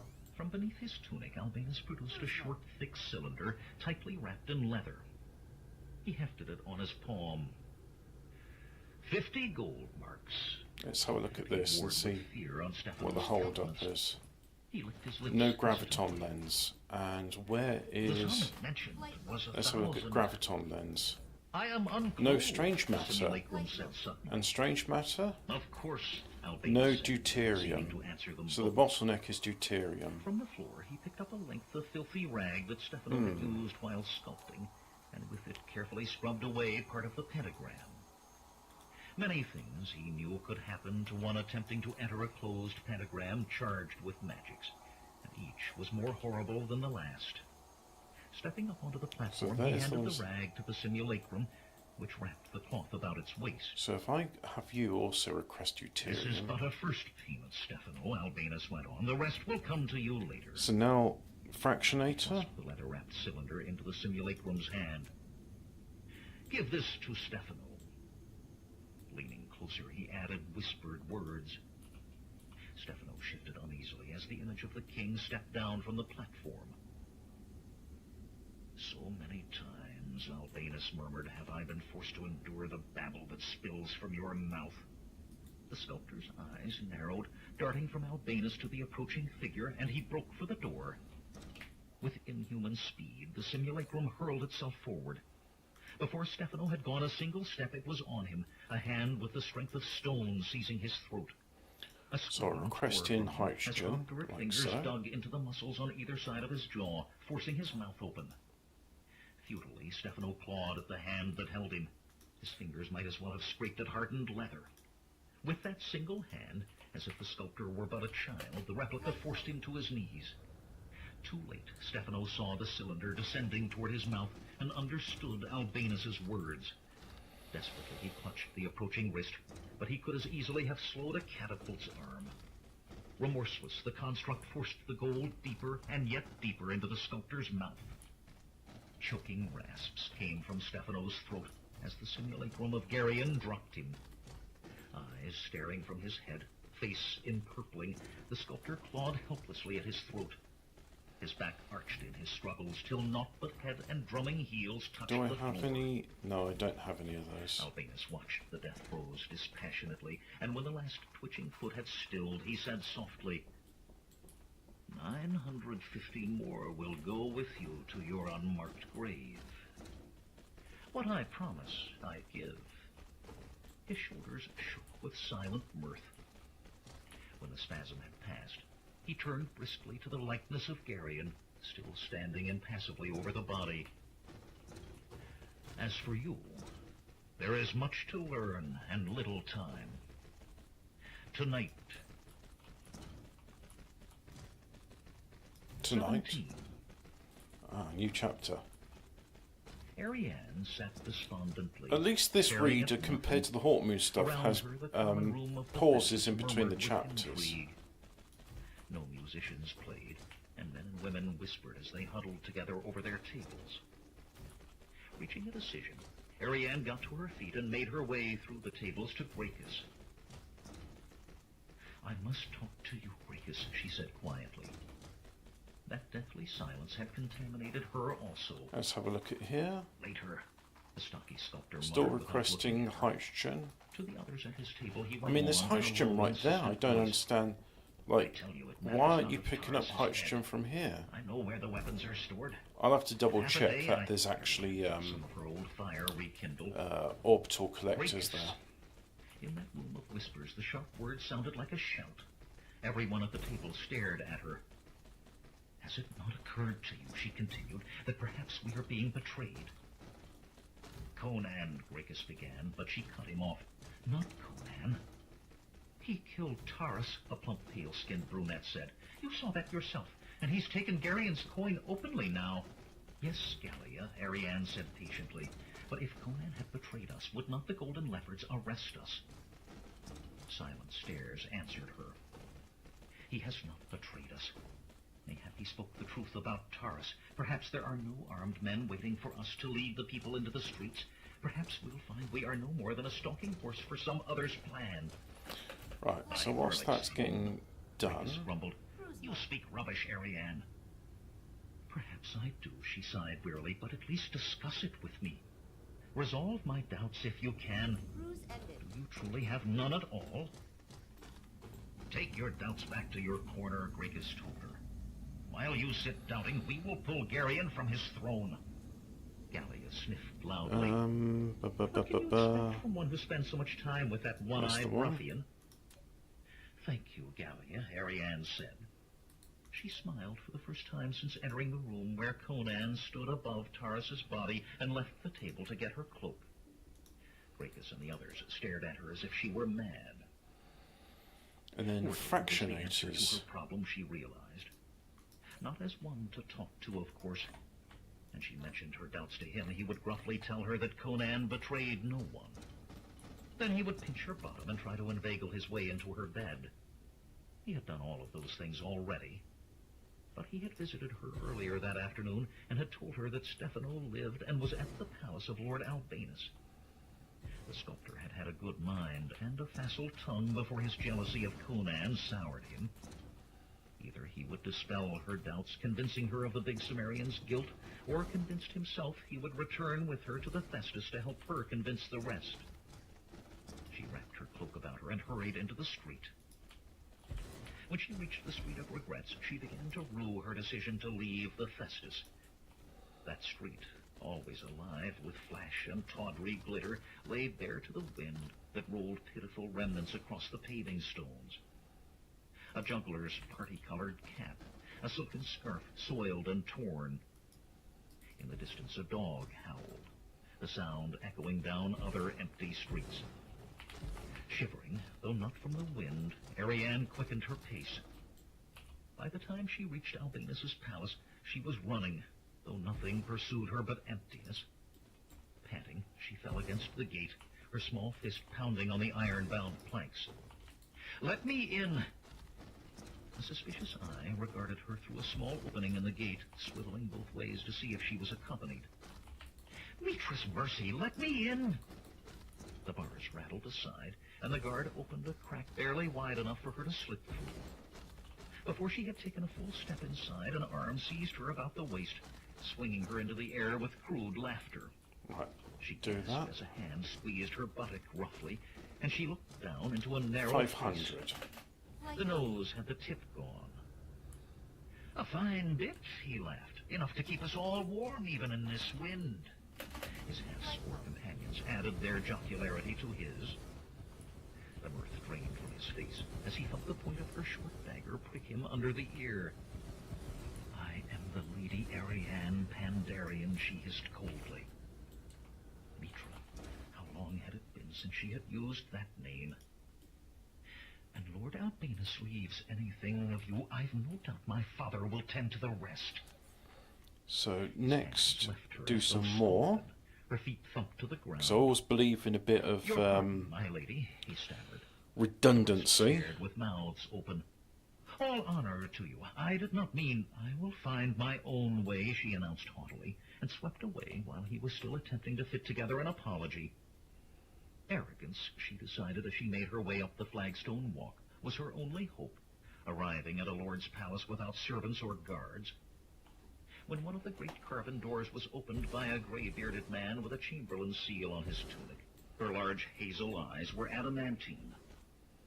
"I am the Lady Ariane Pandarian," she announced. "Show me to the sculptor Stefano Meliaris." His jaw dropped, and he peered vaguely past her, down the walk, as if seeking her retinue. Flight mode. "Forgive me, my lady, but I know no man named Stefano." Brusquely, she pushed by him into the columned entry hall. Well. "Show me to Lord This Albinus," one's she full. commanded. Inside, she quivered. Suppose Conan had been mistaken. What if Stefano were not there? Yet the thought of returning to those barren streets spurred her on. The chamberlain's mouth worked, do some more beard of waggling, these. then he said faintly, "Follow me, please," adding, "my lady," as an afterthought. The room in which he left her, while going to inform Lord Albinus of her presence, was spacious. The tapestries were brightly colored. Flickering golden lamps cast a cheery glow after the gloom of the streets. But the pleasant surroundings did not stem her growing apprehension. What if she was seeking one who was not there, making a fool of herself before this lord who was a stranger to her? Bit by bit, her facade of arrogance melted. When Lord Albinus entered, the last vestiges of it were swept away by his stern And that's gaze. requesting some more proliferator, because we don't have "You enough seek a here. man called Stefano," the hard-faced man said without preamble. "Why do you think he is Huh? here?" Not enough for that. Found herself wanting to wring her hands, and instead clutched them tightly in her cloak. But she could not stop the torrent of words and worries. "I must talk to him. No one else will talk with me, and Taurus is dead, and Conan says we are being betrayed, and..." She managed fetched a deep, shuddering breath. "Forgive me, Lord Albinus. If Stefano is not here, I will go." Albinus's dark eyes had widened as she spoke. Now he fumbled in a pouch at his belt, saying, "Wait. Have you ever seen the like of this?" His fingers brought out a gemstone of almost fiery white. He muttered words she could not hear as he thrust it at her. And we're not producing enough power. Beside herself, her eyes We'll have to fix drawn that. to the gem as iron to lodestone. Suddenly, a pale beam sprang from the stone, bathing her face. Her breath came out in a grunt, as if she had been struck. Panic filled her. She must run, Flight mode. but all she could do was tremble, dancing helpless in that one spot as whiteness blotted out all her vision. "Run!" she screamed in the depths of her mind. Why? Came the question. Panic dissolved. Will dissolved. The beam winked out, and she stood, breathing calmly, looking into the pale stone, now more fiery seeming than before. "'Tis done," she heard Albinus murmur, "but how well?" In a louder voice he said, "Remove your garments, girl." Some tiny corner of her being brought a flush to her cheek, but to the rest it seemed a reasonable command. Swiftly she dropped her cloak, undid the brooches that held her robes. They fell in a welter about her feet, and she stood, hands curled delicately on her rounded thighs, one knee slightly bent, waiting. Albinus eyed her curved nudity and smiled mirthlessly. "If you obey that command so readily, you'll tell the truth and you die for it. Taurus, girl, is he in truth dead? How did he die?" "Conan slew him," she replied calmly. "Like, take that accursed barber," the Dark Lord snarled. "No wonder Vigentius could not find Taurus. And how am I to send orders?" His scowl lessened. He peered at her thoughtfully. "You are one of those foolish children who prate of rebellion at the sign of Festus, aren't you?" Her answer was hesitant. "I am." His words seemed in some way wrong, yet the irritation was dimly felt and distant. Albinus's fingers gripped her chin, lifting her head, and though they dug painfully into her cheeks, she knew no urge to resist. Her large eyes met his obsidian gaze openly. And we've just got enough. Just enough there. He said softly, "You will carry my words to the Festus, saying exactly what I command and no more." "I will," she said. Like the bite of a gnat, something called her to struggle, then faded. So we got deuterium. Good. A lot of deuterium there. This Conan now. And yeah, What deuterium, did he say nice. to you of betrayal? We're good on deuterium. That Taurus hired no armed men to aid us. That another used us for his own purposes. Did he name this other? Albinus asked sharply. She shook her head, feeling Right. tired of talking, wanting to sleep. Let's double check the gas giant. That's got orbital collectors there. Albinus muttered. Cruise mode. I underestimated the barber. He becomes more dangerous with every turn of the glass. Varius, a messenger to go to Commander Vigentius. Quickly, if you value your hide. It's there. Stand up straight, girl. And I just saw a connector go and watched pick it up. Albinus scribble a message on parchment. There it is. See She that? wished only That to right sleep, there. but knew she And then could not until her master permitted. You're She flying off accepted somewhere his will else. completely now. Okay, so let's have a Even the look. tiny We're going to pinprick of intercept some, resistance fled. I think they're called seeds. There's one. 18.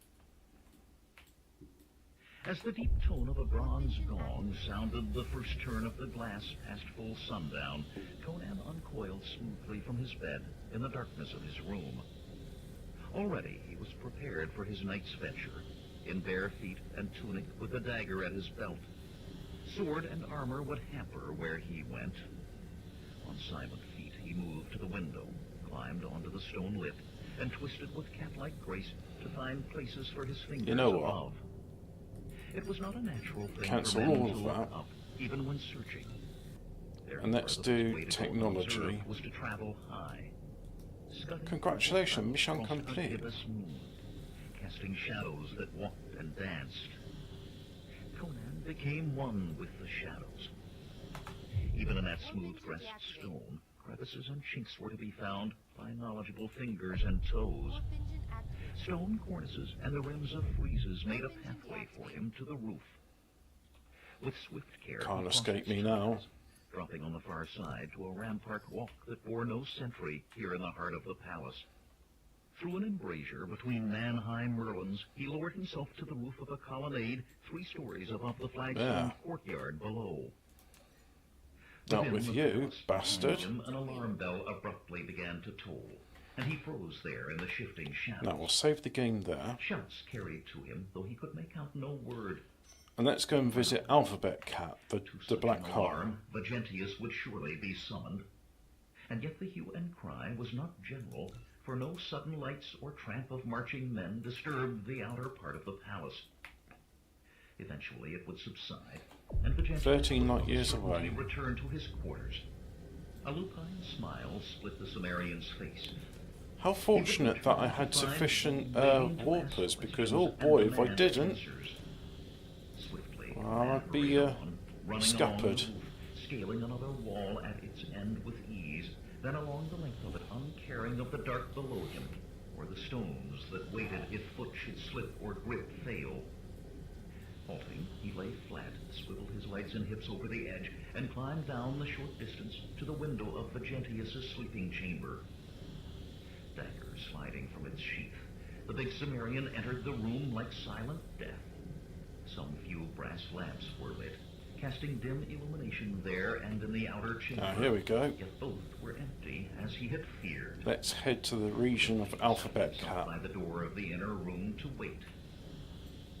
Long was that vigil. Yet 1 light year the out. silent, unmoving patience of a hunting beast. Even when he And heard the door of the outer chamber open, should be able to only see the stuff hand now. of the dagger moved, I can firming see its grip. icons. There it That is. was of a single man. Warp Conan engine flattened deactivated. himself against the wall by the So door there's as the footsteps little came closer. thing. A tall shape entered the room, golden Let's cloaked and fly wearing the into it. red-crested helmet of the Golden Leopard's commander. Conan's empty fist struck against the back of the man's neck, and with a groan the other fell, rolling onto his back. The Sumerian stared in amazement. It was not Vegentius. And then a howling horde in golden cloaks poured through the outer chamber to fall on him. Roaring, Conan fought. His dagger found a throat and was torn from his grasp as the dying man fell. Teeth splintered and jaws broke beneath his hammer blows. One man he neatly hurled, screaming, through the window by which he had entered. Yet by the sheer weight of numbers did they force him down. He found himself on his back, 3 men holding each arm and leg, though many of them spat blood. Writhing, he strained Oh, every speeding up significantly but he could now. only shift them, not gain freedom. Half an AU out. Helmetless and wearing a look of great satisfaction, appeared in the doorway. "You can see that I was right," he said to someone still in the other chamber. "He intended to slay me first, so that if your death was discovered before he could I just flee, got the Fast and my Light absence achievement. command might aid his escape." You do it by going into a black... Oh, can I escape the black hole though? Garion stepped into the room.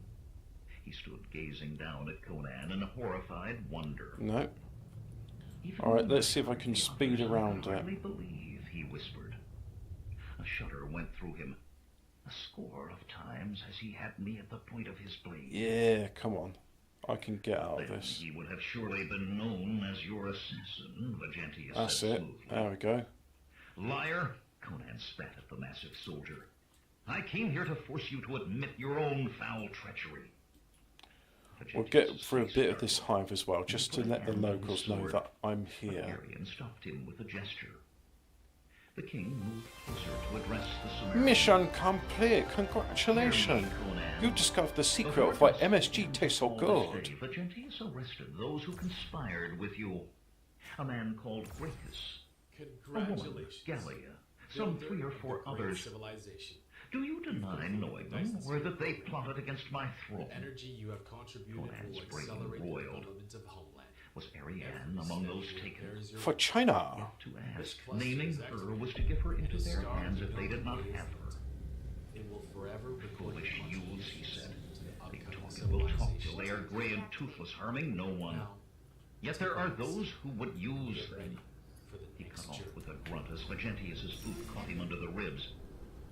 Arian waved the soldier back and spoke on. Vigentius put these Oh yeah, that's harmless a lot. question, and within 2 turns of the glass he had broken them. Oh, He they're brought hammering me. Those who I'm getting still hammered. speak, and from their mouths I heard them admit they plotted my murder, and that you are he who was to wield the blade. I am no murderer, Conan protested. But Garion continued as if he had not spoken. The alarm was given. You were sought and found lying in wait, dagger in hand. Your actions convict you. His head will adorn a pike before dawn, Vigentius said. No, Garion said softly. I trusted this man. He wiped his hands on the edge of his cloak, as if ritually. His eyes were cold on Conan's face. Cool. Long has it been since the ancient penalty for plotting to slay he who wears the dragon crown was last invoked. Let it be invoked now. Drawing his cloak about him, he turned his face from the Just Sumerian and upgraded strode my from the fighters. chamber. Let's these ground units. Stared after him, then down at Conan. Abruptly, he laughed, throwing back his head. The ancient penalty, Barber.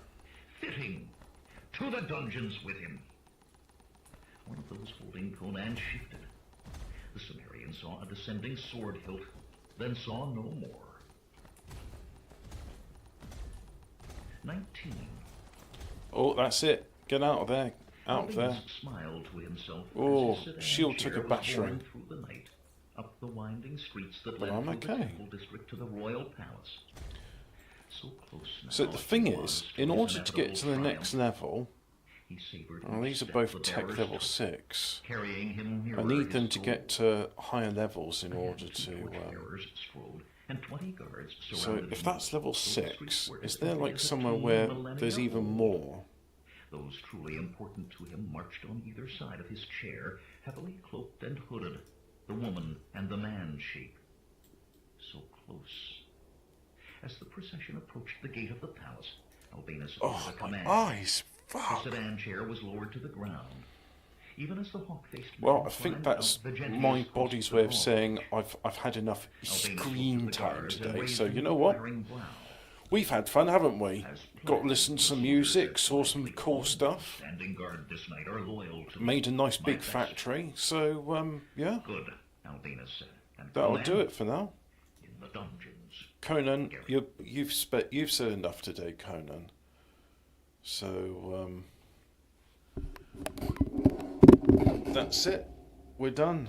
You can go away now. Bye.